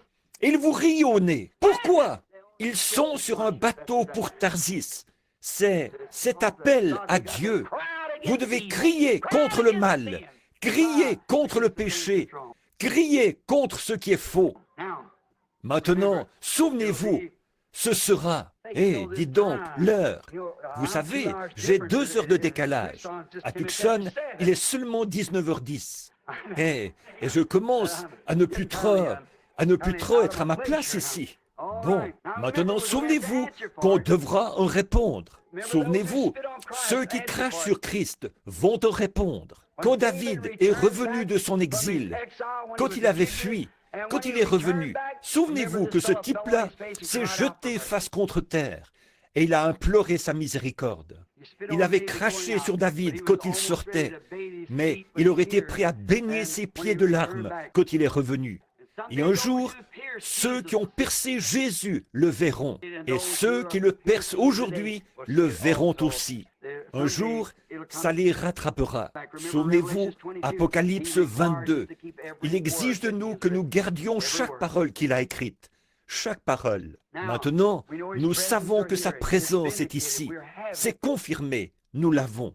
Et nous sommes confiants que ce sera encore confirmé parmi nous cette semaine, que les malades seront guéris et que de grandes choses vont se passer. Nous ne voulons pas l'opinion populaire, nous voulons la vérité. Et nous ne voulons pas accepter autre chose que ce que Dieu a dit qui est la vérité. Mais sachez que vos péchés vous atteindront toujours. S'ils ne le font pas ici, ils vous auront au jugement. Alors quelque part, ça vous rattrapera. Oh oui, mais si vous êtes un vrai chrétien, vraiment appelé, comme Jonas, alors Dieu a déjà payé le prix de votre voyage. Descendez donc de ce bateau pour Tarsis. Dieu vous a prédestiné à cette vie. Oui, monsieur, si vous êtes un vrai enfant de Dieu appelé, venez à Christ, entrez dans sa plénitude. Votre voyage est payé vers où?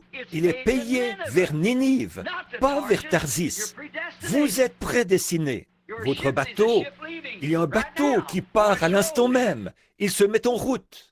Alors la seule chose à faire, c'est d'embarquer. Et si vous étiez comme Dieu, vous ne pourrez jamais trouver la paix. C'est comme mon neveu tout à l'heure. Ça fait à peu près 10 ans maintenant qu'il erre à droite et à gauche. Des fois, le matin, il va à cette église catholique là-bas.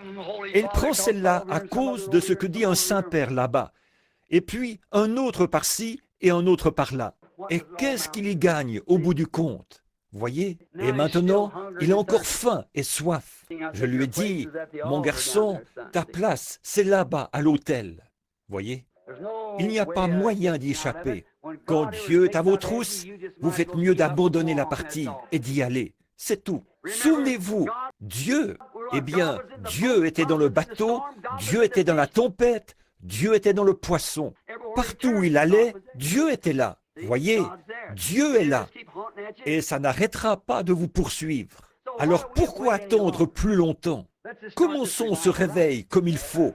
C'est ça. Qu'est-ce que vous attendez? Nous croyons que la venue du Seigneur est proche et qu'il aura une épouse et qu'elle sera prête. Nous ne voulons pas de bateau pour des Tarsis.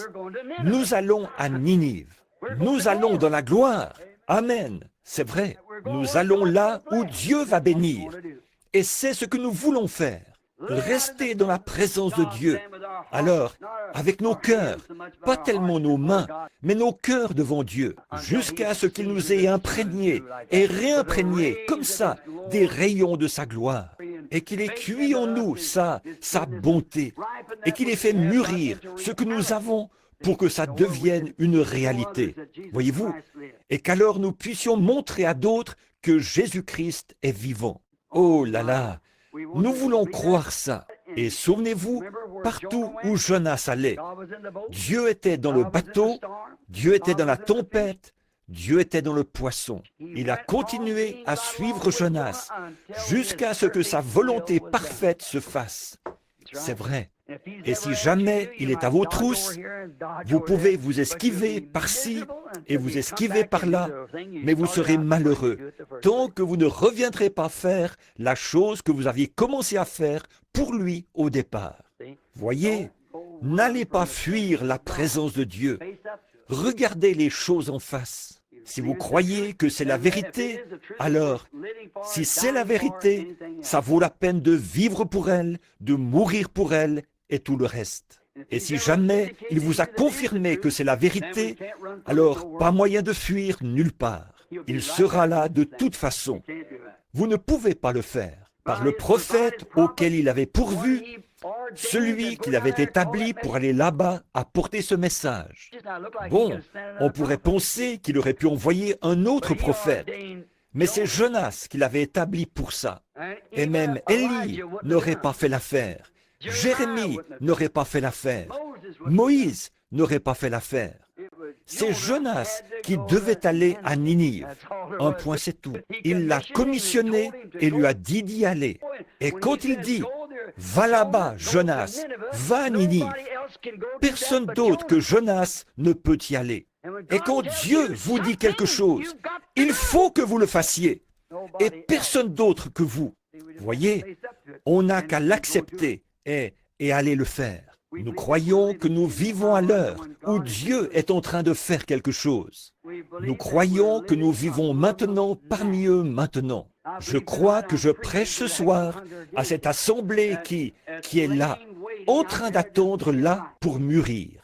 Je le crois vraiment de tout mon cœur. Je dirais que c'est maintenant comme ça a toujours été. Maintenant, nous croyons que l'heure est venue où Jean 14, 12 doit s'accomplir.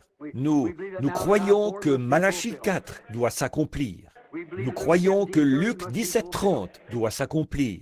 Nous croyons que toutes les prophéties qu'il a annoncées comme devant s'accomplir en ce jour, nous croyons qu'elles doivent s'accomplir. Et nous croyons que nous les voyons s'accomplir maintenant même.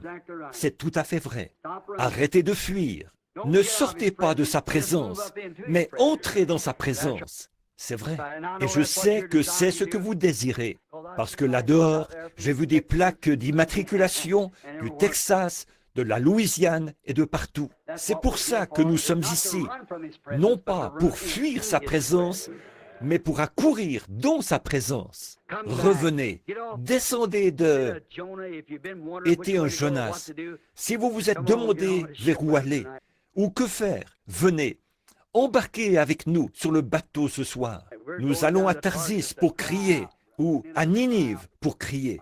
Nous laissons ce bateau pour Tarsis y aller, s'ils le veulent. Nous avons un devoir envers Dieu, un message dont nous sommes responsables. Alors, pendant la semaine qui vient, ce soir, c'est juste un petit préliminaire pour que vous sachiez.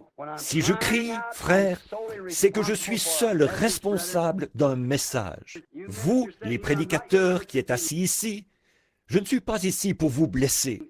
Et vous, les femmes et les hommes, quand nous en viendrons à cette affaire du mariage et du divorce, je veux que vous vous souveniez de ce soir. J'ai dit tout ça pour vous faire comprendre ceci. Je ne suis responsable qu'envers Dieu. Et puis, je suis responsable envers vous aussi, responsable de vous dire la vérité. Et je ne vous dirai rien d'autre que la vérité, à condition que Dieu me fasse connaître la vérité. Tant que je ne connaîtrai pas la vérité, je ne dirai rien à ce sujet. Voyez-vous, je ne dirai rien là-dessus. Mais je crois vraiment que Dieu me montre la vérité sur le mariage et le divorce. Et j'ai confiance qu'il me permettra de le faire ressortir. Et d'autres messages que j'ai l'intention d'apporter cette semaine. Ce sont « Qui est ce Melchisédek » ? Où Dieu a-t-il choisi de mettre son nom? Et certaines choses comme ça, qui sont des messages à venir. Et les douleurs de l'enfantement. Et certains autres dans le même ordre d'idées.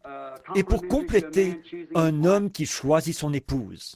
Et certaines choses, ces messages-là, je voudrais en parler cette semaine. Mais je voudrais seulement que l'Assemblée, eh bien, s'il y avait un prédicateur ici, mes frères, je ne suis pas ici. Je ne veux pas que vous ou certains de vos membres retourniez dans votre église en disant « Frère Branham a dit ceci et cela ». Je suis lié par un message qui m'a été donné par le Dieu Tout-Puissant. Comme je me tiens ici ce soir, et Dieu sait que c'est vrai, que tout près d'ici, au bord de la rivière, il y a peut-être ici des gens qui étaient là, quand l'ange du Seigneur est descendu là et qu'il m'a dit ce qu'il m'a dit, en 1933, tout près d'ici, en descendant la rue Spring. Si vous n'êtes pas d'ici, suivez la rue tout droit. C'est au coin de la rue Spring, là où vous arrivez à la rivière. C'est là que c'est arrivé. C'était en 1933, ce qui fait qu'il doit y avoir dans les 32 ans de ça. Oh, ça fait 32 ans. 32 ans. Et de voir comment, depuis ce jour-là, il a fait arriver ça, chaque chose. On est sorti pour apporter le message. Et on a vu les malades guéris, les aveugles et les infirmes, et les boiteux et les estropiés et tout. Et on a même vu des morts dont le décès avait été constaté, être ressuscités d'entre les morts. Des gens mourir et être ramenés à la vie, et toutes ces choses. Si un message est proclamé, il y a des signes et des prodiges. Et on verrait encore cette même école de pensée là qu'on avait. Ça ne venait pas de Dieu. Dieu n'a pas besoin de... Dieu cherche à attirer votre attention sur quelque chose. Et alors, quand Jésus est sorti, il s'est mis à guérir les malades, à faire des grandes œuvres et tout. Jésus l'a fait. Et Moïse et Jésus l'ont fait. Et les autres aussi. Et quand il était ici, il l'a fait. Et il fait la même chose aujourd'hui. Quand il envoie une réunion comme ça, des réveils, qu'il entreprend une réunion sur la terre, et qu'il se met à faire de grands signes et des prodiges. Et puis, que vous voyez revenir ce même enseignement d'avant, il y a quelque chose qui cloche quelque part. Il y a quelque chose de nouveau qui vient. Quand Jésus est venu, après, quand c'est un bon rabbin, il pouvait aller à n'importe quelle chaire et prêcher quand il guérissait les malades. Ils aimaient bien l'avoir là. Mais un jour, quand il s'est assis et qu'il a dit « Moi et mon Père, nous sommes un ». Oh frère, il n'a plus été tellement populaire après ça. Quand il a dit « Si vous ne mangez ma chair et ne buvez mon sang, vous n'avez pas la vie en vous-même. Mais celui qui mange ma chair et qui boit mon sang a la vie éternelle. Et je le ressusciterai au dernier jour. » À partir de ce moment-là, il n'a plus été tellement populaire. Il disait « Cet homme est un vampire, cet homme est un Belzébul. » C'est pour ça qu'il a pu faire ces choses-là. Il peut dire la bonne aventure. Il regarde dans leur esprit et il perçoit leurs pensées. C'est un diseur de bonne aventure. Mais ce que c'était, c'est qu'il était la parole de Dieu manifestée pour cette heure-là. Et il était lié par le devoir. Il a dit, je fais toujours ce qui est agréable à mon Père. Que Dieu nous aide à faire la même chose, à faire ce qui est agréable au Père. Et j'espère que vous comprendrez. Et si vous n'êtes pas d'accord avec moi sur ces messages et ces choses, j'espère que vous n'oublierez pas et que vous aurez au moins assez de respect pour voir que j'ai une responsabilité et que je ne vais pas à Tarsis. Je suis en route vers Ninive et je dois crier. Que Dieu vous bénisse tous. Maintenant, courbons la tête un instant. Il est presque 21h30. Je ne veux pas vous retenir, mais j'aimerais savoir une chose, si possible, ce soir. Est-ce qu'il y en a ici qui ne sont pas exactement où ils devraient être en Christ, mais vous voudriez y être, et vous désirez y être. Alors, est-ce que vous voulez juste lever la main pour dire « Frère Branham, priez pour moi, que Dieu vous bénisse. Regardez-moi toutes ces mains. Je suis ici, frère Branham, pour me rapprocher de Dieu. Et si vous aviez la tête levée, moi aussi, j'ai la main levée. C'est pour ça que je suis ici. J'ai faim, tout comme vous. Mais, l'autre jour, une chose des plus glorieuses est arrivée. Et maintenant, je sais ce que je dois faire. Et je prie Dieu de vous donner cette compréhension claire. Elle est là. Là, si une question se pose à votre esprit, il faut qu'il y ait une réponse quelque part pour répondre à cette question. Ma prière, c'est que Dieu vous fasse voir la réponse à cette question pendant ces moments. Si vous êtes malade, puisse Dieu vous guérir. Nous allons avoir des services de guérison pratiquement chaque soir, je pense. Et nous allons prier pour les malades. Nous ferons tout ce que nous pouvons pour vous aider. Et vous, faites tout ce que vous pouvez pour nous aider. On travaillera ensemble, confiant que Dieu nous donnera de glorieuses réunions. Maintenant, Dieu notre Père, ces quelques paroles entrecoupées, mais elles sont entre tes mains maintenant. Seigneur, elles ont été prononcées, je devrais en répondre. C'est comme, ces mots ne pourront jamais s'éteindre. Ils continuent à tourner autour de la terre. Ils sont enregistrés. Et un jour, j'y serai confronté de nouveau. J'en suis conscient, Seigneur. Et je le dis avec une profonde sincérité. Dieu bien-aimé, ce soir, je prie pour chacun de ceux-ci, tes enfants.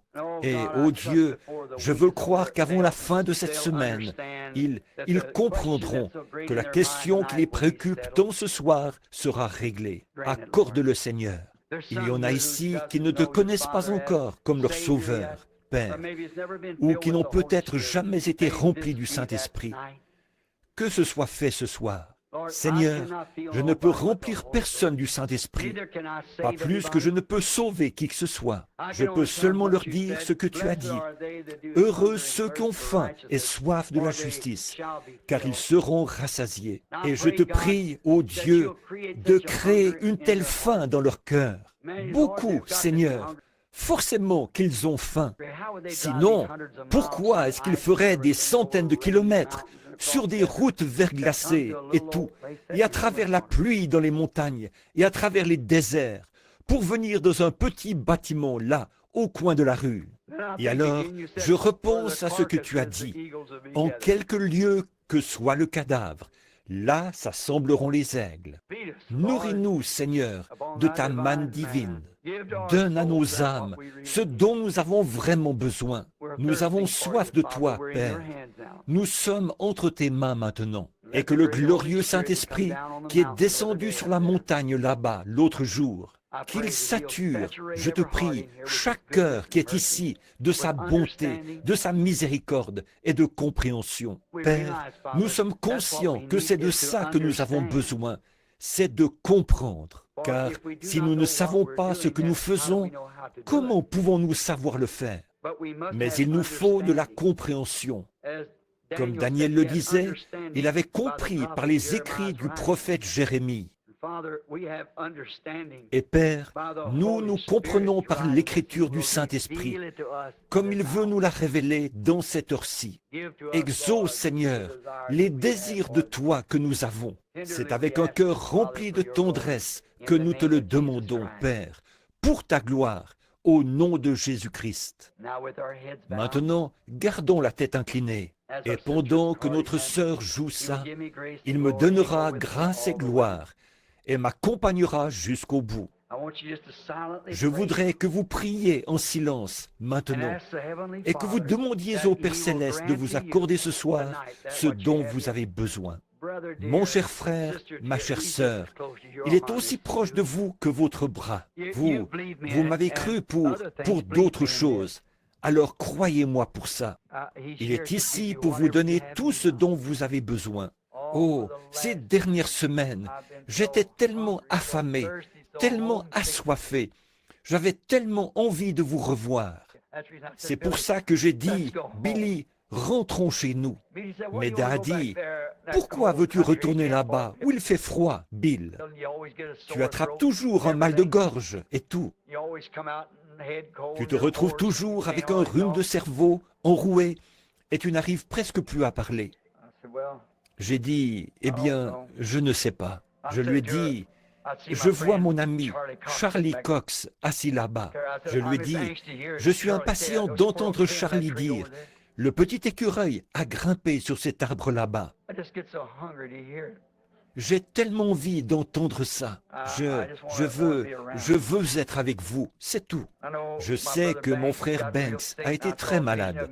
Je l'ai vu en vision, ici, il n'y a pas longtemps. Il était allongé sur le dos. Et je sais qu'il a bien failli nous quitter dernièrement. Quand je vous regarde, chacun de vous, l'autre soir, j'entrais à la réunion des hommes d'affaires chrétiens, l'International, le vieux Pop Chakarian, le père de Demos. D'habitude, il était assis là et le regardait jusqu'à ce que j'entre. Alors il souriait et me saluait avec ce petit signe de la main qu'il me faisait. Là, il n'y était pas. Il est parti. Et puis, j'ai dû aller vers cette famille avec un « Ainsi dit le Seigneur ». Leur fille aussi va mourir, Florence. Je l'ai vue en vision. Je l'ai vue partir. Je sais qu'elle s'en va. Et j'ai dit, priez, priez. Vous savez, il y a un prophète une fois avait été chargé d'aller dire à un roi de mettre sa maison en ordre. Alors il a prié et lui a prêté vie pour 15 ans de plus. J'ai dit, priez. Mais de voir, et je reviens. L'autre jour, j'étais assis là dans un restaurant en train de manger. Un homme s'est avancé vers moi. Il m'a dit, « Tu es bien Billy Branham, n'est-ce pas ?» J'ai dit, « Oui. » Il n'a pas dû me reconnaître à cause de ça, là, que je porte pour couvrir l'endroit chauve sur ma tête. Je portais ce petit postiche pour éviter d'attraper un mal de gorge pendant cette série de réunions. Il s'est approché de moi et il a dit, « Je pensais bien que c'était toi, Billy. » J'ai dit, « Oui. » J'ai dit, « Et toi, qui es-tu » Il a dit, « Je suis John Warman. » J'ai dit, « Comment va Zip » Il a dit, « Billy, il est mort. » Aïe, je passais dans le palais de justice. J'étais allé payer ma taxe d'habitation. Et comme je passais dans le palais de justice, une femme m'a interpellé. Elle m'a dit, « Savez-vous que John est mort? Ou un autre nom? Ce n'était peut-être pas John, peut-être Ed ou quelque chose. Et j'ai dit, je ne reconnaissais pas la dame. Je me sentais gêné. Et elle s'est rendue compte que je ne savais pas qui elle était. Elle a dit, est-ce que vous vous souvenez de cette nuit sombre où la rivière en crue emportait les maisons dans la rue Chestnut, quand vous avez risqué votre vie pour entrer dans une maison et en faire sortir une femme et des jeunes enfants? J'ai dit, c'était vous? Elle a dit, cette femme, c'était moi. Elle s'était mise à hurler pour son bébé. Vous connaissez mon histoire. Elle a dit, celui que j'appelais mon bébé, il est marié, il a une famille. Voyez, et la voilà âgée, les cheveux gris, et moi aussi. Comme si, une par une, nos cartes étaient retirées du fichier. Quand on a des réunions, je vois que celui-ci n'est plus là et que celui-là n'est plus là. Il nous faut tous partir un jour ou l'autre. Mais frères, sœurs, il y a un lieu de rassemblement. Assurons-nous bien d'être en règle. Voulez-vous le faire? Que toute notre compréhension de Dieu et tout, que tout ça ne soit pas en vain. Croyons. Père, ils sont entre tes mains. Je suis entre tes mains, Seigneur. Si nous sommes ici maintenant, c'est seulement pour nous consacrer. Avant cette série de réunions qui va commencer demain soir, veux-tu nous aider, Seigneur? Que nos conversations soient constamment centrées sur toi, que nos cœurs et nos esprits soient toujours fixés sur toi. Et alors, tu as dit que tu nous garderais dans une paix parfaite. Il est également écrit dans la Bible, ne t'appuie pas sur ta propre compréhension des choses. Ô Dieu, nous ne voulons pas notre compréhension, nous voulons ta compréhension des choses. Donne-nous cela, ô Dieu, et qu'un réveil vienne dans nos âmes, à tel point que ce groupe de gens sera d'un seul cœur et d'un même accord. Accorde-le, Père. Accorde ces choses, puisque nous prions dans le nom de Jésus-Christ, jusqu'à ce que mon âme ravie trouve le repos au-delà de la rivière.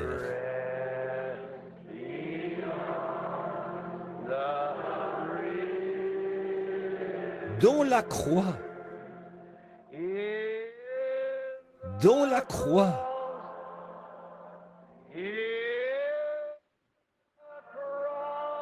est ma gloire. Levons les mains à jamais.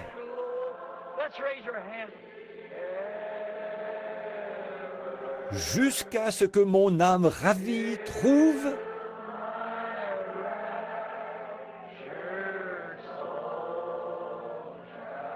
le repos au-delà de la rivière.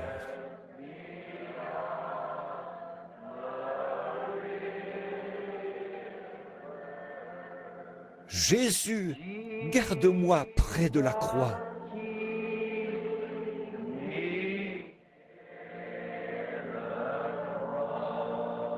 Là, une précieuse fontaine.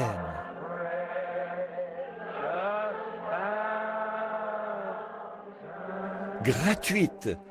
Oui, Seigneur, gratuite. Flot qui guérit. Coule de la fontaine du calvaire.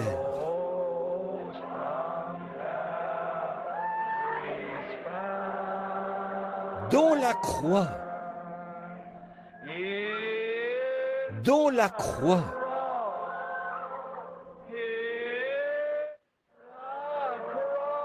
est ma gloire à jamais.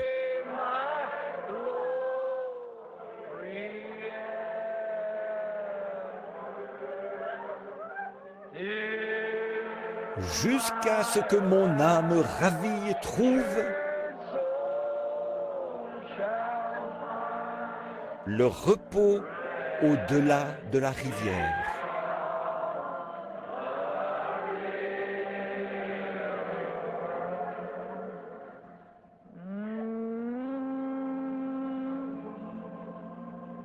Ô Dieu, s'il y en a parmi vous qui auraient à cœur de venir s'agenouiller autour de l'autel, si vous avez envie de venir,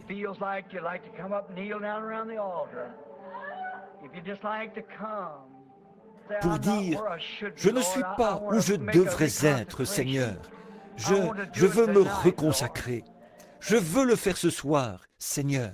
Alors, je vous invite à venir.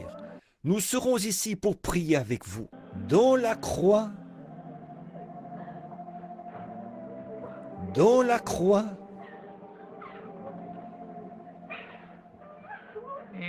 oh, est ma gloire à jamais.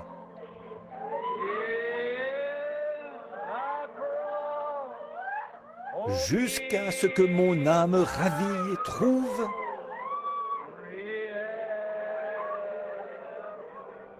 le repos au-delà de la rivière.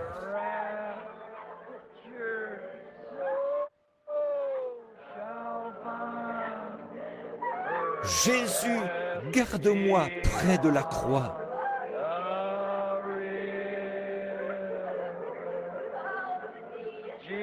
Là, une précieuse fontaine.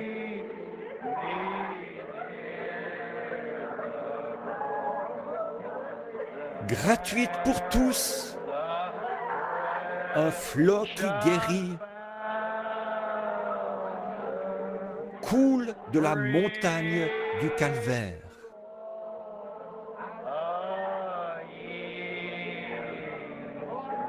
Dans la croix,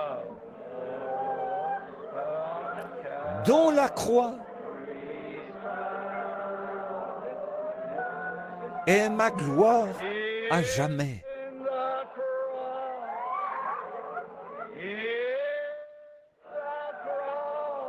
Jusqu'à ce que mon âme ravie trouve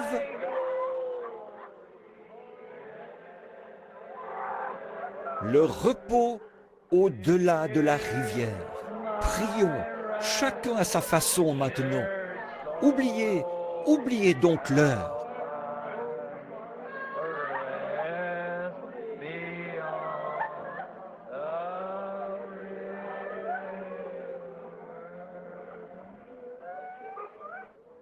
Let's just pray, each one in your own way now. Just forget time. Let's just bow our Courbons simplement la tête dans sa présence.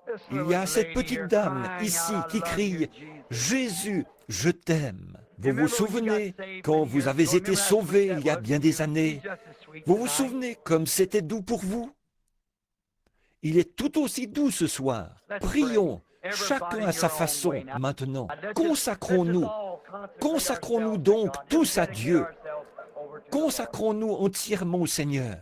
Bien-aimé Seigneur Jésus, mon unique source de réconfort, plus que la vie pour moi. Qui ai-je sur terre d'autre que toi? Ou qui d'autre au ciel que toi? Dieu bien-aimé, nous prions maintenant que ta miséricorde et ta grâce soient envoyées sur chacun d'entre nous, Seigneur. Nous sommes ici autour de l'autel. Beaucoup n'ont pas pu venir jusqu'ici. Tu les rencontreras à leur place. Quoi que nous offrions, Seigneur, tu es prêt à l'accepter. Si nous t'offrons seulement notre temps, tu l'accepteras. Du talent, tu l'accepteras. Mais Seigneur Dieu, ce soir, nous allons plus loin que ça. Nous offrons tout ce que nous sommes, tout ce que je suis, tout ce que je peux m'attendre à être. Tout est en toi, Seigneur. Nous te prions de prendre nos prières, que voici, dans ton cœur, Seigneur, et de nous donner de la grande profondeur du Saint-Esprit, afin que nos vies soient changées. Car nous voyons que nous approchons de la fin maintenant. Ça ne peut plus être très long. Comme nous voyons jour après jour nos bien-aimés qui s'en vont, les jeunes comme les vieux, nous savons bien que ça devra bientôt frapper à notre porte aussi. Et ce soir, Seigneur, pendant que nous sommes en possession de toutes nos facultés, assis ici, ou à genoux ici, ou debout ici, dans quelque position que nous soyons, reçois-nous, Seigneur Dieu. Prends-moi, Seigneur. Je ne suis rien, mais quoi que je sois, Seigneur, Si tu peux arriver à te servir de moi, je me consacre à toi. Je prie, Dieu bien-aimé, pour chacun de ceux-ci, ces braves gens pour lesquels j'ai pleuré quand je me tenais là-bas dans les montagnes de l'Arizona. Voilà qu'ils sont ici, à genoux autour de l'autel ce soir, avec nous, en train de prier, de consacrer nos vies. Nous t'aimons, Père, plus que notre propre vie. Nous t'aimons plus que notre famille. Nous t'aimons plus que femmes, enfants, père, mère, sœurs, frères, mari, femme. Nous t'aimons, Seigneur Jésus. Fais en sorte que ça devienne une telle réalité dans nos cœurs, Seigneur. Répands une huile de joie dans nos âmes cette semaine, Seigneur. Donne-nous un bain, un lavage de la parole, par l'eau de la parole, en distribuant à chacun de nous la vérité. Il y en a beaucoup ici ce soir, Seigneur, et beaucoup aussi qui viendront, qui sont dans la confusion sur ces sujets vitaux. Ô Dieu, ouvre dans la maison de Dieu cette source qui est là pour nous purifier. Je te prie, ô Dieu, de nous laver et de nous purifier dans ton sang et de faire de nous de nouvelles créatures. Et donne-nous la grâce et la force d'apporter la parole de vérité dans sa révélation divine de l'être de Jésus-Christ. Qu'il apparaisse devant nous, Seigneur, qu'il vienne guérir nos maladies, pardonner nos péchés, remplir nos cœurs, affamés de la bonne nouvelle, qui sera le sujet d'une grande joie, l'évangile manifesté dans nos vies.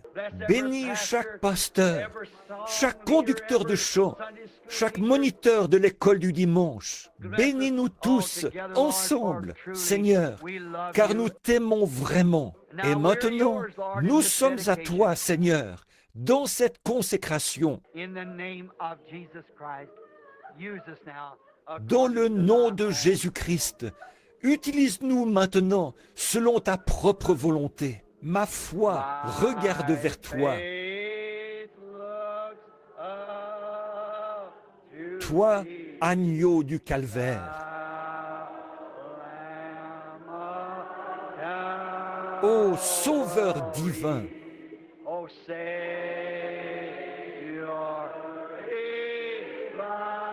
exauce ma prière.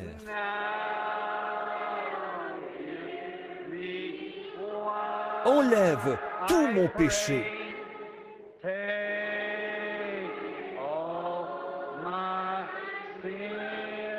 Oh, qu'à partir de ce jour,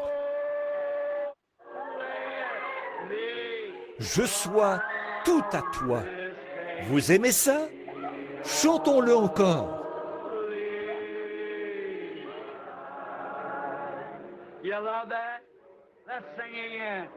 Comme je marche dans le sombre labyrinthe de la vie et que les chagrins autour de moi se multiplient, toi, sois mon guide.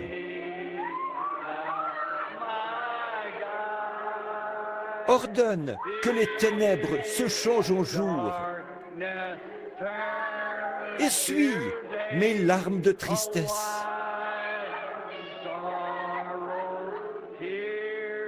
Et que jamais je ne m'égare. Loin de toi. Est-ce que vous ne vous sentez pas bien avec ça?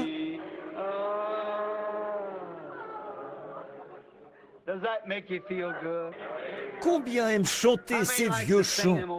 Moi, je les aime beaucoup. Pas vous? Nous marchons vers Sion. Magnifique, magnifique Sion. Nous montons toujours vers Sion, la magnifique cité de Dieu. Nous marchons vers Sion. Oh, magnifique, magnifique Sion. Nous montons toujours vers Sion, la magnifique cité de Dieu. Venons, nous qui aimons le Seigneur. Faisons connaître nos joies. Chantons ensemble d'un même cœur. Chantons ensemble d'un même cœur. Et entourons le trône. Entourons. Maintenant, levons-nous pour le chanter. Serrez-vous la main les uns les autres. Marchons vers Sion. Dieu vous bénisse, sœur. Dieu vous bénisse, sœur. Dieu vous bénisse, frère. Dieu vous bénisse, sœur. La magnifique cité de Dieu. Levons les mains vers Dieu maintenant. Oh, nous marchons vers Sion. Magnifique, magnifique Sion. Nous montons toujours vers Sion, la magnifique cité de Dieu. Nous marchons vers Sion.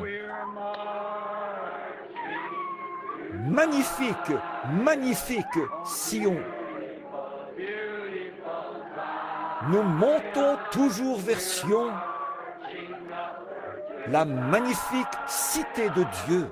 Est-ce que vous ne vous sentez pas merveilleusement bien avec ça? Oh là là!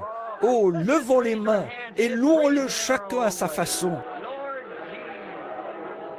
Seigneur Jésus, toi, la rose de Saron, le lys de la vallée, l'étoile brillante du matin, le plus beau entre 10 000 pour mon âme. Toi, mon unique source de réconfort, plus que la vie pour moi, comme nous t'aimons. Prête l'oreille maintenant, Seigneur, comme nous te remercions. Oh, comme nous te louons. Bénis-les, ô notre précieux Seigneur et Sauveur.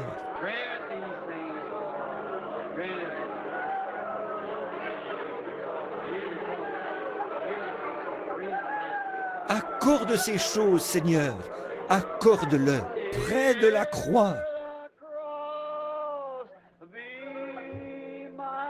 Et ma gloire à jamais. Jusqu'à ce que mon âme ravie trouve le repos au-delà de la rivière. Je ne sais pas pourquoi, mais j'ai l'impression il y a quelque chose qui est juste devant nous. Maintenant, souvenez-vous, je crois que je suis en train de prophétiser. De grandes joies nous attendent. Croyez-le, c'est vrai. Beaucoup de cœurs attristés de grands mystères seront éclaircis. Et la tristesse des gens se changera en joie. Près de la croix. Dans la croix. Et ma gloire à jamais.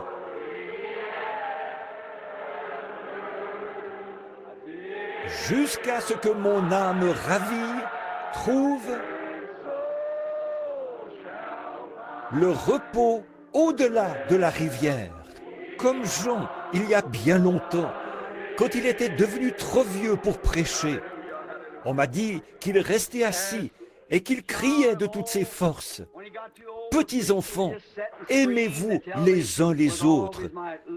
Aimez-vous les uns les autres. Ne laissez rien se mettre entre vous. Voyez, ne laissez rien de tel s'approcher de... Oui, peu importe de quoi il peut s'agir, assumez-le. Nous sommes en route vers Ninive. Voyez, n'embarquez pas sur ce vieux bateau pour Tarsis, où vous n'êtes plus en communion. Avançons vers le flot des bénédictions de Dieu. Je crois que nous en aurons. Je crois notre Père. Vous vous sentez mieux maintenant, sœur? C'est bien. C'est comme ça que j'aime voir naître les enfants. les voir percer. Je me souviens, il y a bien des années, à cet endroit même, quand je pense que des milliers sont nés, sont entrés dans le royaume de Dieu, ici même. On était bien loin de se douter quand on était là avec seulement 80 cents en poche pour construire l'église. Oh, il a dit, moi l'Éternel j'ai planté, je l'arroserai jour et nuit. Et il l'a fait. Il l'a fait. Que Dieu vous bénisse. Maintenant, comme nous courbons la tête, maintenant, demain soir, souvenez-vous, les réunions auront lieu là-bas, à la salle de l'école. Et si il y aura quelqu'un pour indiquer le chemin, parce qu'il y aura des nouveaux qui viendront. Si vous l'aimez, dites Amen. Oh, n'est-il pas merveilleux? Je me tenais ici, au bord de la rivière, et je chantais ce vieux cantique. Au bord du Jourdain, je me tiens. Pensez donc, il y a 30 ans de ça, 33 ans de ça. Mes yeux se portent au loin. Je vois là-bas mon Canaan, terre de mon trésor.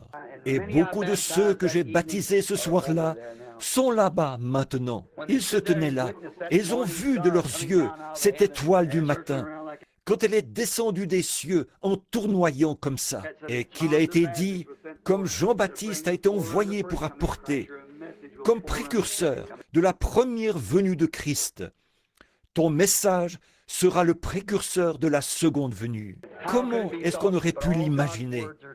Mais toutes les paroles de Dieu sont vraies. Toutes les paroles de Dieu. Nous vivons dans la présence du grand roi. Que Dieu vous bénisse. Pendant que nous courbons la tête, je vais demander à notre frère Neville, notre précieux pasteur, de s'avancer pour terminer la réunion par un mot de prière. Que Dieu te bénisse.